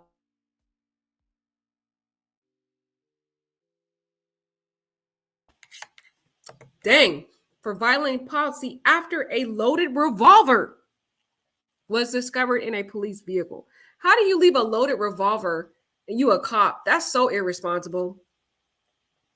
Martin said he did not complete a thorough inspection after he and his partner detained 2 people in a car on March 2019. You can't afford to be that careless. You just can't. Okay. Now, in these different violent incidents, it was alleged that he had grabbed, one of them had grabbed the one that didn't fill out these forms. They grabbed one of this woman's arm during the dispute. That's a form of violence. If you're grabbing these women's arm, a woman's arm, that's violence. So it seems as though they have a tendency to engage in these violent type behaviors. It's quite disturbing, y'all. I don't know. I don't know about y'all, but I think that's a little bit kind of disturbing to me that they're not filling out these forms, because you're trained, if you engage in any type of violent act, you have to report it to your superior. But I guess at this agency, they have to fill out a form, which I think is kind of weird. But there's a little bit more details on this that I want to get into. So I'm going to read another article that kind of lays out the details more in depth. That one just kind of gave us a brief summary, and I'm like, I want a little bit more. So here, Demetrius Haley. On June 17, 2021, Mr. Demetrius, used force to put handcuffs on a woman. See, this is why I told you that's why probably not married. He probably a violent dude when it comes to women. Look at how he's using force on a woman when he put a handcuff on a woman. Haley was assisting another officer who was accused of dislocating the woman's shoulder. Who does that? Wow. You were that rough on a woman, though? You didn't even have enough decency to be gentle for a woman? See, I told you this dude, Demetrius, is shady. Demetrius is the same dude that was in that jail that was a part of beating that inmate. Remember the inmate that blacked out? Let's go back to Mr. Demetrius' photo, because y'all probably forgot who Demetrius was. There's so many people involved. I can't keep up with all the names, y'all. So let me just go pull the picture up and I'll tell you who it is. So it is the first person on the screen, the first officer here, officer number one to the left. Yeah, him. Demetrius, right there to the left, the first guy. He's involved in a second violent incident now with a woman. Oh my gosh. The first guy blacked out in the jail after they beat him to death and strip searched him. Now this second incident happened June 17, 2021 with this woman who he used forced to put handcuffs on her. This is terrible. And then it seems like, why is he always with these cops that end up brutally injuring the people involved? He involved with another guy who dislocated this woman's shoulder and didn't even try to stop it. Wow. Violation of regulation for not turning in the response to resistance form. Received written reprimand. And all he gets is a written reprimand for that? No wonder these people, this was leading up to this. They kept getting away with these minor offenses over and over again, which is what led to this tragedy. They thought they were going to get away with this too. They probably would have never filled out a form either, because they're not filling forms out in other situations. January 31st, 2022, that just happened last year, y'all. A traffic citation. On August 14, 2021, Officer Haley, this same little shady dude here, lost control as he began to turn eastbound. Officer Haley hit the curb and struck a stop sign with the front grille of the police car, y'all. He was issued a traffic citation for striking a fixed object. An officer, Haley said he was responding to an officer calling for help when he crashed his vehicle. This case was dismissed. Don't even, this cop is a clown. Cop number one that's on the podium right now. Mr. Number one here on the left, he can't even drive his patrol car to an emergency situation. He is literally a danger to society. How are you over here crashing your car? You lucky you didn't end up killing somebody because of your reckless driving. Like, this is the problem with these cops. They just think they could just be above the law. Seriously, y'all. That's some tea, because I didn't know about that traffic citation he had when he crashed his car. Now, Desmond, moving on to Mr. Desmond Mills, his little ratchet self. They all ratchet in this case. Desmond Mills. Now, these men look a hot mess too, y'all. I tell you, these Desmond Mill dude. He's from Connecticut too, Mr. Oh yeah, Desmond Mill was the one that I didn't really get into his background, so we're gonna have to talk about him too. I'll get into some stuff. He graduated, guys, from Bloomfield High School in 2008. And Desmond, let me tell you who Desmond is real quick. Desmond is the bald dude, the number two. The bald dude, number two, smiling over here with his roughy, scruffy beard here. Smiling from ear to ear, number two here on the screen. Okay, now Mr. Desmond graduated from Bloomfield High School in 2008. Let's see. They don't really have much on him as much, which is interesting. Some of these cops don't have much going on about these people. But let's get into this article that has some stuff about him. On March 21st, 2019, Mr. Desmond, number two there, I have him on the screen. I think I took him off. Number two, right there. Yeah, him. He is accused of using excessive, unnecessary force during an arrest following a traffic stop that resulted in a car wreck, y'all. Unnecessary, excessive force in 2019. See, these people already had issues building up to what happened to Tyree. Excessive, unnecessary force following a traffic stop that resulted in a wreck. Look at that. Isn't that ironic that he was using excessive, unnecessary force at a traffic stop? Because this is exactly what happened to Tyree. So had they gave him some serious reprimands for that, we wouldn't be here today. He already did the same thing before. This violation was not sustained. The suspect resisted and was allegedly taken to the ground. This violation was not sustained.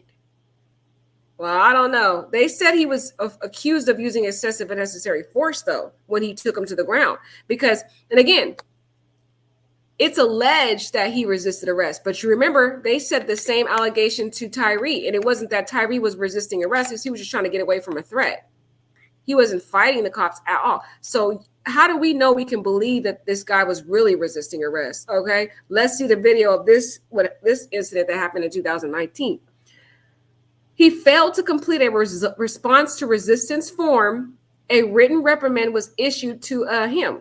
Okay. Rough or careless handling of equipment, PDA damaged. Mills said while conducting a traffic stop, he accidentally dropped his PDA and it was run over by another vehicle. A written reprimand was issued. But my issue that I have with him, guys, is that he was accused of excessive. Number two, there was accused of excessive, unnecessary force at a traffic stop. That's what I'm disturbed about, because that's what happened to Tyree. And had they really looked into it, we may not have been here today. Okay. Now, Emit Martin. Okay. Emit Martin with his little scruffy, hot mess of a person. Well, all of them are a hot mess. Okay. But let's hear what he did. Isn't it interesting that his name is Emit, like Emmett Till?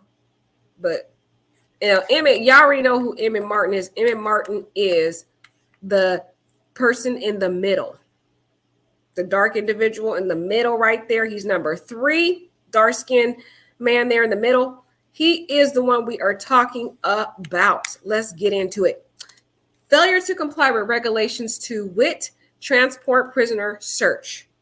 According to the files, Martin and a partner were assigned to a vehicle on March 10th. They transported 2 suspects in the back of the squad car. An officer on the next shift found a handgun on the vehicle's rear floor. Martin said he did a pat down of the suspect, but was accused of not searching the vehicle.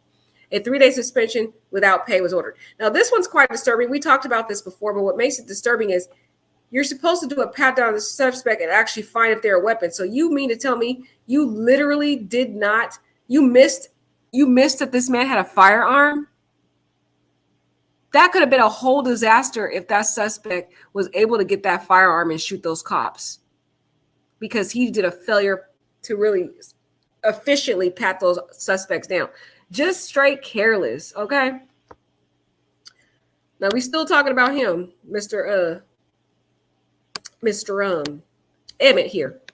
On November 10th, 2020, failure to issue a report after responding to a domestic disturbance call on September 27th. He said he did not believe the report was necessary because all persons in the house were intoxicated, and the parties involved requested a report not be taken. He received a 1-day suspension without pay. We talked about that one before, but hey, it's on here. Justin Smith, Mr. Justin Smith here, he is next up on the scrutiny of the night.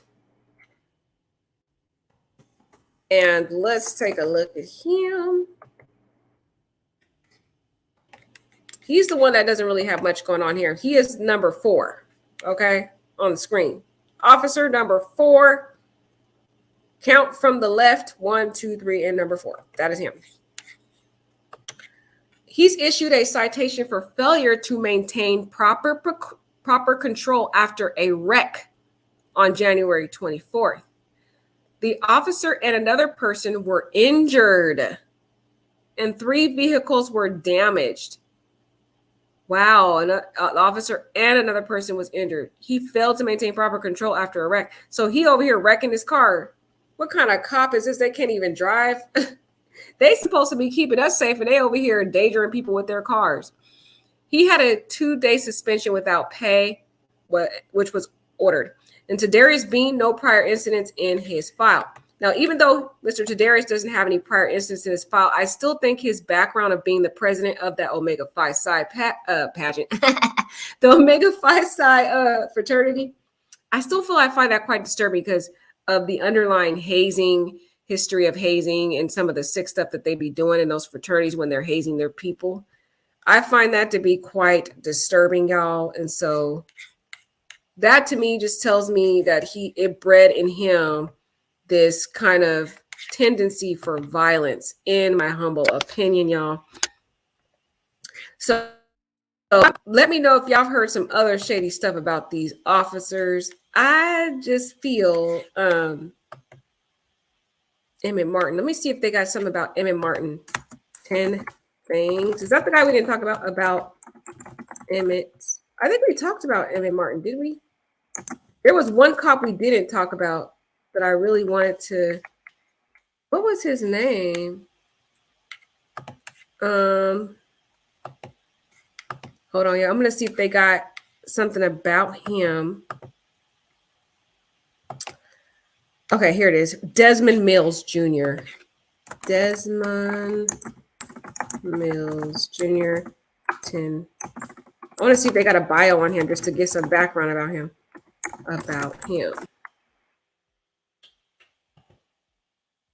Okay, we do have a bio. Wait, no, I think I talked about him. Who did I not talk about, y'all? Y'all let me know in the chat. We talked about Emmett Till. We talked about Tadarius. We talked about Demetrius. We talked about Desmond. There's one more cop, but I don't know his name.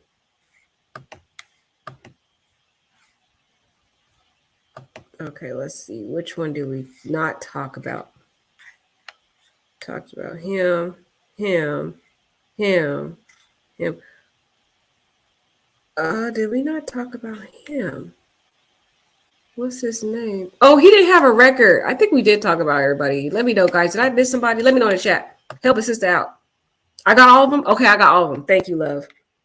Thank you, love. Okay, next week, Emmett Lawyer are going to to be talking on his behalf. Okay, yeah, I heard them talking already. They did a whole hearing, a press conference. Sorry, they did a press conference, and y'all, they look like complete clowns. They didn't know what was going on. They look like a deer caught in the headlights talking about, we don't know what's going on. We don't have the discovery. Okay, if you don't know what's going on and you don't have the discovery, why are you doing a press conference? That is so dumb. Why don't you wait till you get the discovery, read it, know what issues that you want to address, and then when you go to a press conference, say, my client is prepared to establish a defense, and based upon the information we have read, we can see A, B, C, and D possibly as defenses, but we're not going to get into the details because we are going to look more into this. But they just went on that press conference, y'all, and they're probably not going to say what their defense would be at the press conference anyway, because they want to catch the prosecutor off guard. So you're not going to really hear them talk about the defenses unless they're just an arrogant, egotistical person who just doesn't care. But I just thought that was kind of weird, guys. I know y'all, did y'all see that press conference from, let me see if I can find it. They look like a complete clown. I don't even want to waste y'all time. Okay, because it was like, they didn't know what was going on. They just look, I'm not even going to play it because it's a waste of time, because all they're going to say is they don't know. They don't know. That's all they said. They don't know. They don't know what's going on. Okay. So I want to play this video of our beautiful Tyree skating. So I'm going to play. Well, there's this video of him, friends remembering him. They have pictures of him. So I'm going to play this video of one of his friends talking about him before we close out, y'all, because it was so sweet to hear from some of his friends who are remembering him, because he's just such a precious guy before we close out. But let me know what y'all think about some of this tea we found out about these guys. Should they have been working as an officer? I mean, we didn't hear too much, but I still feel the stuff that we heard was a little bit telling to me. It could predict that they would eventually engage in something like this, especially when you constantly get away with stuff all the time. Now they don't have a lot going on in their background, but I'm a little disturbed about that one officer who was involved in those two violent conducts. The one that was at the jail and body slammed, was beating that guy and strip searching that guy, and then also involved in the woman, like the violence against the woman suspect. That guy, he just seems real disturbing to me. Something about him is not good. But let's hear some beautiful messages from some of Tyree's friends before we close out, y'all. He was so precious. I'm still so sad about this.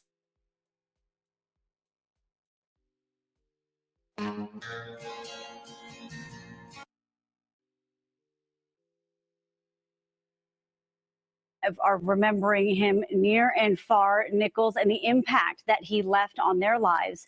CBS 13th Andrew Hobner joining us live at Regency Skate Park in Natomas, where that friendship with Nichols started for many. Good evening. Yes, the park here at Regency was the start for so many, and it holds a special place in the heart of many this evening. Although that old skate crew has spread out and dispersed around the country, they've reconnected virtually, sending photos, videos, and sharing their fondest memory of their friend.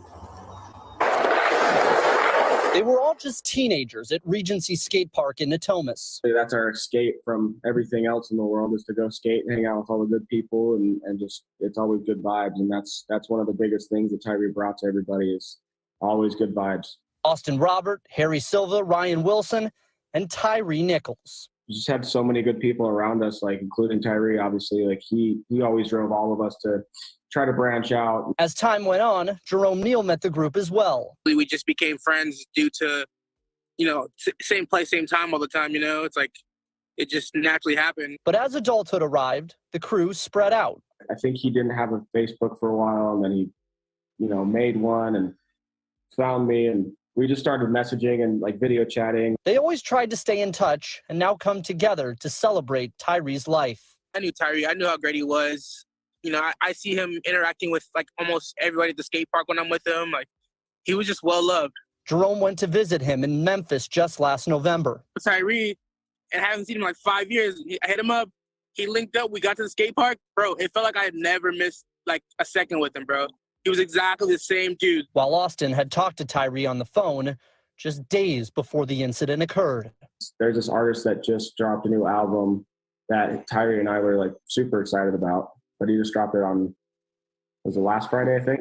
Now, through the grief, they remember the joy Tyree brought them. My parents absolutely loved him as well. Like Ryan's parents, my parents, you know, we always try to be there for Tyree, you know, in times of his struggle, because he was always there for us emotionally. And as many across the country will be introduced to Tyree Nichols today, his friends have a message of how they want people to remember him and the face they want them to see. He had so many great, like, things about him.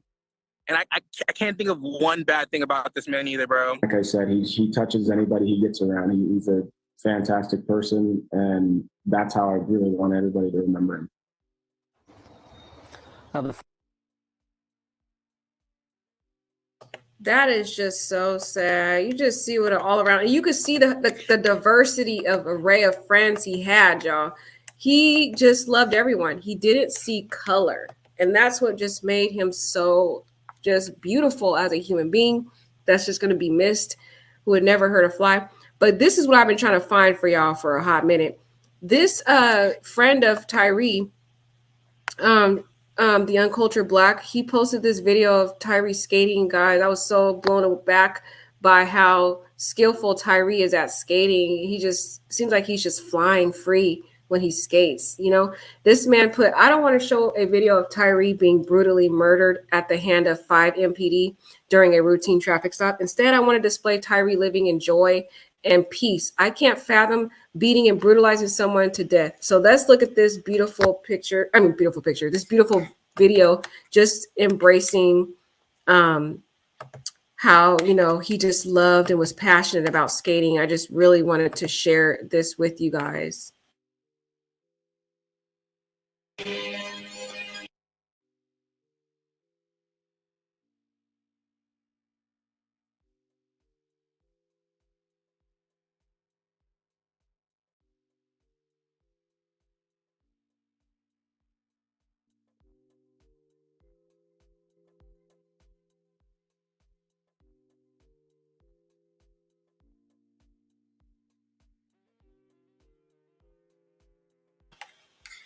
Just look how talented he was at skating, guys.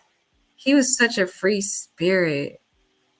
Wow. Like, seriously, I wish they had like an Olympics for skateboarding, because he was absolutely talented. Look at that. Guys, do they have an Olympics for people who skate? Because I'm like, it should be a sport. Or like, I don't know. I don't know what it would be called, but this sweet kid just loved skateboarding, wasn't harming anybody. So precious. Now this had music, guys, but you know how YouTube don't want us to be great. They're gonna give us a copyright. So I couldn't play the music for y'all. But I'm gonna play it one more time because I just thought he was so sweet and so precious and such a free spirit. You know, just living in his own little world, doing his photography, doing his skating, not bothering anyone. And just for someone to take somebody out like that for no reason, because he black, you think he's a threat to you? Right? Like Speak Vision said, hi, Speak Vision, hi, love. She said they shouldn't have been patrolling the community. They didn't have any good intentions. Girl, for real, it just seemed like they wanted to dominate and control. Hi, Brenda, all my beautiful people here. Sorry for keeping y'all up. I'm about to close y'all out because I know y'all like, girl, I'm tired. Brenda says, that's right. Right, yeah, I agree with you guys. Yeah, Brenda says his heart was so big. It was big, man. He didn't deserve that. He was just a free spirit. Speak Vision says, God bless Tyree, all of the other young men and women that have definitely lost their lives at the hand of a heartless officer, of heartless officers. Yeah. Yeah, guys. Oh my gosh. It's so sad. This is just, hi, eyes of me, TMC. Hi, love. Okay, thank y'all. Let me help me out because I was like, I thought I missed somebody. Next week, yeah, we'll be listening in for Mr. Emmett's lawyer, but I don't think he's gonna have much to say. Will be interesting. Hi, Save Mother Earth, all my people, all my people. Save Mother Earth. The truth is shown when someone becomes drunk. Right. But it's so sad, guys. This story breaks my heart because as we've already found out some background information about all these officers, guys, they all weighed over 200 pounds, each of them. And Tyree was only a little 150-pound young scrawny man with no weapons. What threat did he pose to these overgrown, over 200-pound, and if you times all that weight, that's a lot of weight. That's a lot. Let me see. Let me look that up. Calculator. Guys, that's over 1,000 pounds. Over 1,000 pounds inflicted on this small 150-pound man. Don't you think that's a little bit overkill? Why do these officers feel the need that they need over 1,000 pounds to control a small 150 unarmed man who is not fighting them? That alone demonstrates the excessive amount of brutality they exhibited on this man because of pride. Their pride. I think they were mad because Tyree wasn't bowing down and worshiping them as gods, basically. That's what I think. Now, you already heard some of the aftermath that 3 fire department employees were fired because they failed to respond. 2 more cops were suspended. A lot of people are saying that the Caucasian cop was fired, but no, there's a lot of discrepancies in the news reports. Some of them are saying he was just like suspended and not fired, but others are saying that he was fired. So I don't think he was necessarily fired. I think he was just suspended. Now, y'all correct me if I'm wrong. Y'all correct me if I'm wrong. I need y'all to correct a sister if I'm wrong. But I'm looking at all these different reports, and they're all discrepancies. Some saying he was fired. Some say he was let go temporarily. And now I also want to talk a little bit about this guy real quick, too. Now, the Shelby County Department, I'm still disgusted with that Shelby County Department because why is it, y'all, when a white officer engages in excessive force, why is it that they have to really take their time to really look into those people? But when it's a black person, they're quick to file charges. Look what the defense attorney said. Shelby County DA not ruling out charges for Preston Hemphill, 6th officer named in Tyree Nichols' death. Memphis police said Preston Hemphill was hired in 2018 and was relieved of duty when MPD started their investigation into Nichols. Now, relieved of duty doesn't mean you're fired. It just means you're basically suspended temporarily to undergo investigation. I haven't heard any details that he was actually fired. But again, a lot of news outlets are giving conflicting statements. So I'm sticking with the relieved of duty part because I haven't heard anything from, I want to hear from the chief saying he was fired, okay? If I don't hear from her, I don't know what to believe because y'all know people be lying. You can't trust everything the news outlets say as it is because we're already hearing about stuff being redacted and changed. And now we heard that rumor about Tyree was sleeping with somebody's wife when that wasn't true. So y'all know we can't believe everything people say on here. But it appears as though they said that on January 7th that Mr. Hemphill has been relieved of duty. They didn't say he was fired, y'all. They did not say he was fired. So I know a lot of these news outlets keep saying he was fired, but y'all know they don't know the difference between relieved of duty and fire. So as it stands, I think he was relieved of his duty. That's just my humble opinion. And until the chief comes out and said he was fired, I'm not going to go with that. According to Memphis police, Officer Preston Hemphill has been relieved of his duty and was relieved at the beginning of their internal investigation on January. But again, he wasn't fired, in my opinion. And they're saying they're working to find out why his name was just released Wednesday. He was hired back in 2018. Now, this is what his attorney for the family is saying. They really are not feeling this whole situation about Mr. Hemphill. They think he needs to be charged. And protesters have been calling for MPD and city officials to take additional action after the video. And attorney Lee Gerald, representing Hemphill, released a statement. So Mr. Hemphill, the white officer, got him an attorney, y'all. He wasn't playing. He said, I can confirm that I represent Memphis police officer Preston Hemphill, who was the third officer at the initial stop of Mr. Nichols. Video 1 is his body camera footage. As per departmental regulations, Officer Hemphill activated his body camera. He was never present at the second scene. He is cooperating with officials in his investigation. It doesn't matter if you weren't present. You over here wanted this man to be stumped to death. You condoned it. You knew it was illegal and you condoned it, knowing it was going to happen. So you're just as much involved, in my opinion. You're an accessory. You're complicit in the crime, in my opinion. Hemphill was shown on a video during MPD's initial confrontation with Nichols, pulling him from his car forcefully while hitting him on the ground with a taser, later stating, I hope they stomp his ass after Nichols escaped. Like, seriously, that is not cool. Okay, now Shelby County DA says charges may or may not happen against Hemphill. This is the problem I have with this DA. May or may not. We need to protest until they do something about it, because I feel like even though he wasn't at the second part of it, he was, to me, complicit, because he had a duty to stop. He still has legal authority to go over there and say, hey, you need to stop stumping this guy. He even wanted it to happen. He said, I hope they stump his ASS. So Shelby County District Attorney General Steve Mulroy said in a statement Monday that his office is still investigating additional charges and did not rule out charges being levied for other officers involved. This is an ongoing investigation. The current charges do not preclude us from adding additional charges as more information is presented. We're looking at all individuals involved in the events leading up, during, and after the beating of Tyree Nichols. This includes the officer present at the initial encounter who has not so far been charged.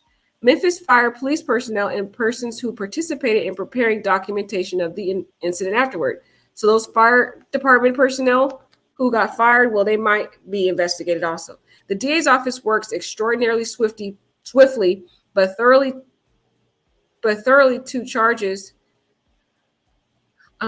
those officers, those whose offenses were plain and clear, directly and contributed to the death of Nichols, but in no way is this investigation over. So the DA is saying we took swift actions to charge the people who are directly, clearly, and plainly contributing factors to Nichols' death. They're saying, well, the white officer wasn't directly involved in the death part. He just was, but he still was involved in excessive force. He should get some type of charge. Just because he wasn't there, he still had a duty to go over there. Why did he go back and just sit there passively? I still don't like this. While we are committed to transparency, we cannot comment on the details of an ongoing investigation. Excuses, or give previews of what charges may or may not bring. I think people need to protest until he actually does his job, okay?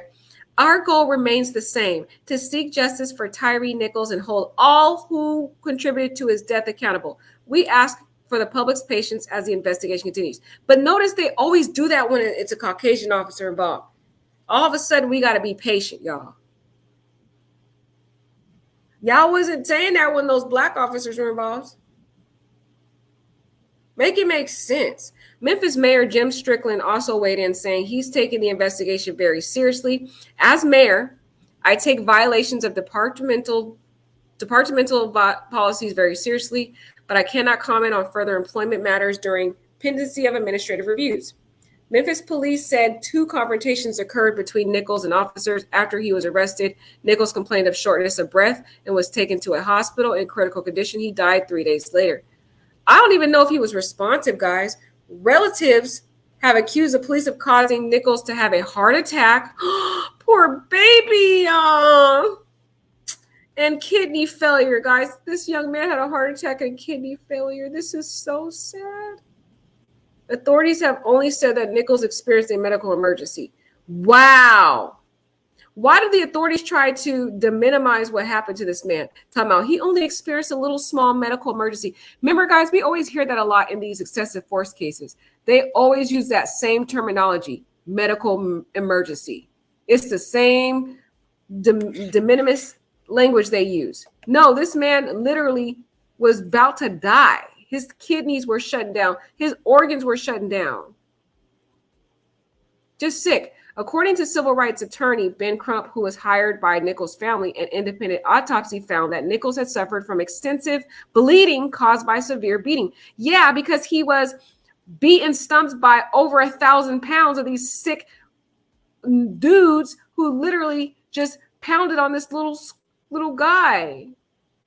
Nichols' family said police beat him to the point of being unrecognizable. Right, he's not even recognizable. It's like the Emmett Till tragedy and Rodney King tragedy all over again. Now, I don't know if this Caucasian cop here should be charged with murder or anything like that, but I still should feel like he should be charged with at least assault, battery, because he immediately went in and started tasing this guy. He's the one that pointed his gun at him.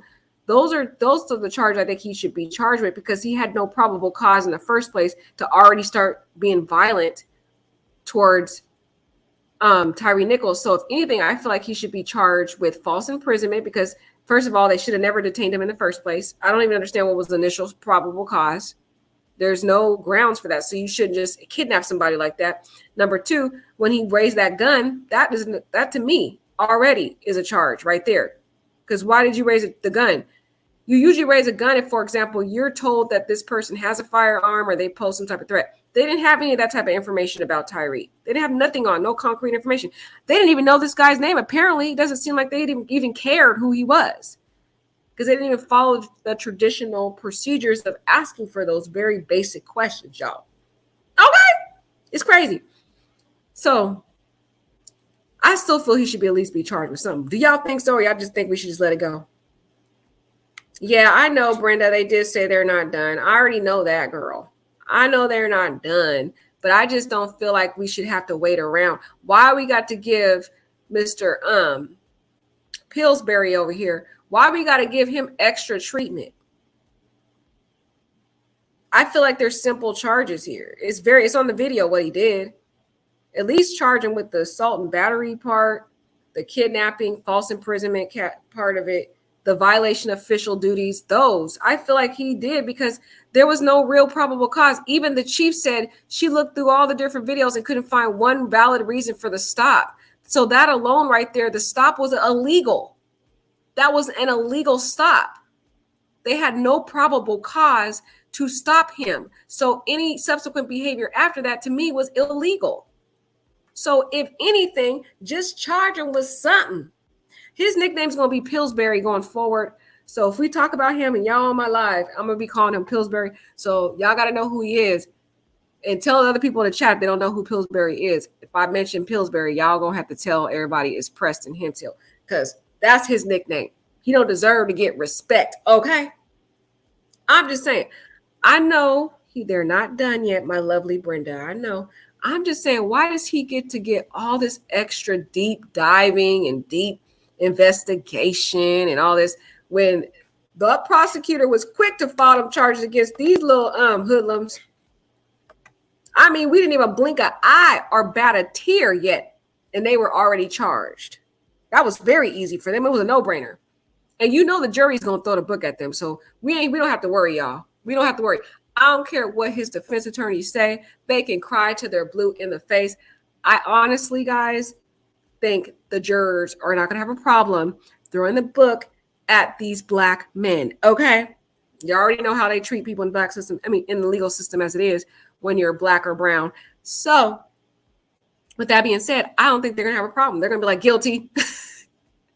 When the case gets submitted to the jury, I tell you, they're going to find, the jurors are going to find them guilty within a matter of a few hours. Okay. It's going to be so quick. It's going to literally be a no-brainer for them, because it's so very apparent that this over 1,000-pound group of men just literally stomped and beat and kicked and punched this man to death for no apparent justifiable reason.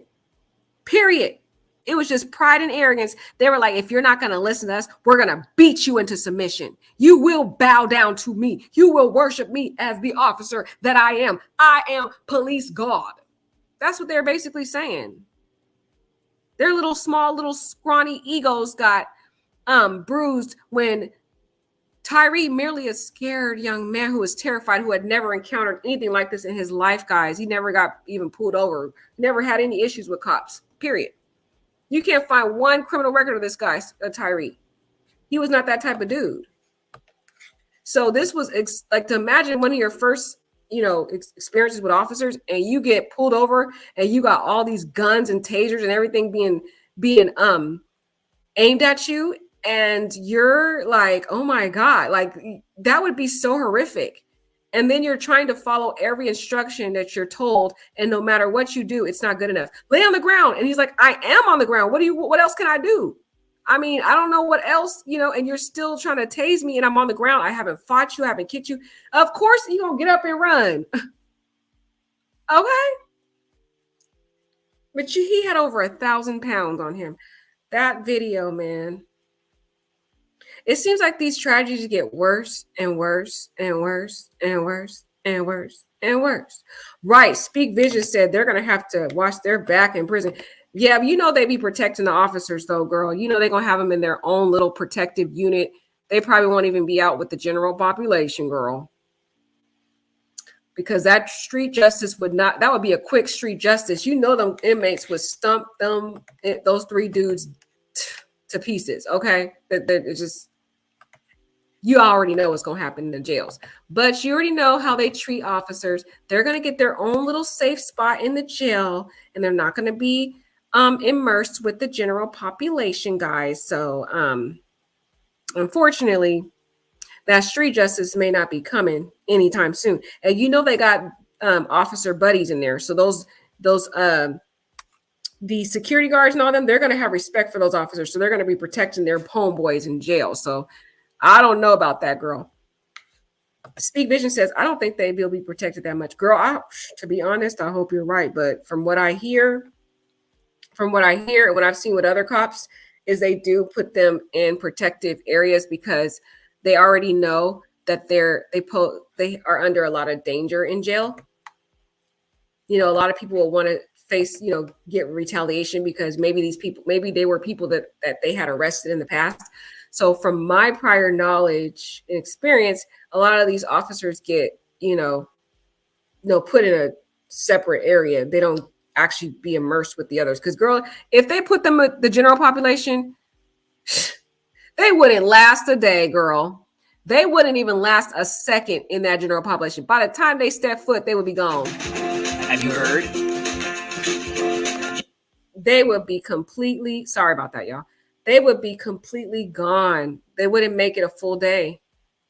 Because I'm pretty sure, especially some of these officers have been officers since 2018, they have arrested a lot of people in those jails. So they wouldn't see the light of day. So they have to separate them out. That's been my experience. Unless they made enemies on the force, and the people that work with them work in those jails, girl. So they're going to have their back too. Even though they did this heinous crime, they still got homeboys in blue, y'all. They still got their little homeboys in blue. So them security guards and all that in the jail are going to give them preferential treatment in there. You already know they have each other's back, girl. I wish, I'm not going to lie. Street justice is not that, it sounds pretty good to me. I'm just saying, let me whisper that under my breath. I shouldn't be talking like that. But anywho, okay. But I don't see that really happening here unless they made some enemies on the police force. But if they got their little homies in them jails, y'all, they're going to get that preferential treatment. They're going to be protected. So I don't know about that jail revenge.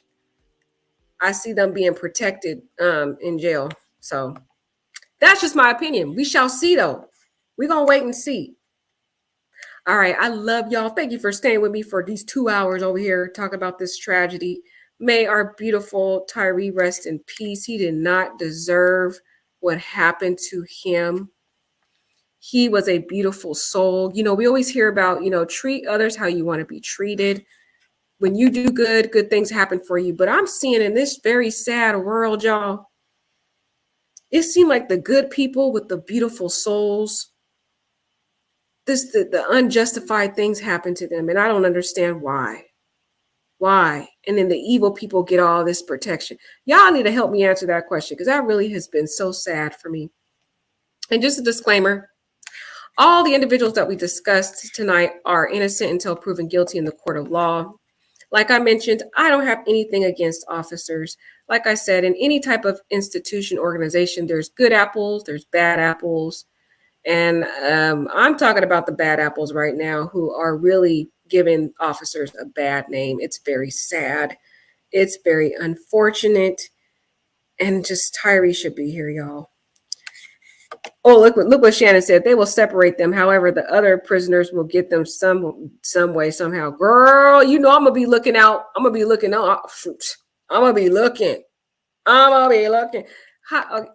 Good night, sweet Speak Vision. She says, have a good night, Queen. Please keep his family in your. Yes, I will. I'm gonna do a fast. I'm a fast this weekend for them. I think sometimes you got to take it an extra level. Prayer is good, but sometimes you got to fast because when you sacrifice unto the Lord really looks and listens to that because he's like, okay, she's sacrificing for me. I got to listen to what she's saying. All right. I love you guys. No problem, Brenda. Girl, let me know if there's any stories you want me to cover too, my love. Have a beautiful night, y'all. I know, Brenda, my sweet Brenda. I'm giving you an air hug, sweetie. I know it's just too much pain, huh? This story really just breaks my heart, y'all. My soul and heart. All right. Have a beautiful night, guys. Take care, my beautiful people.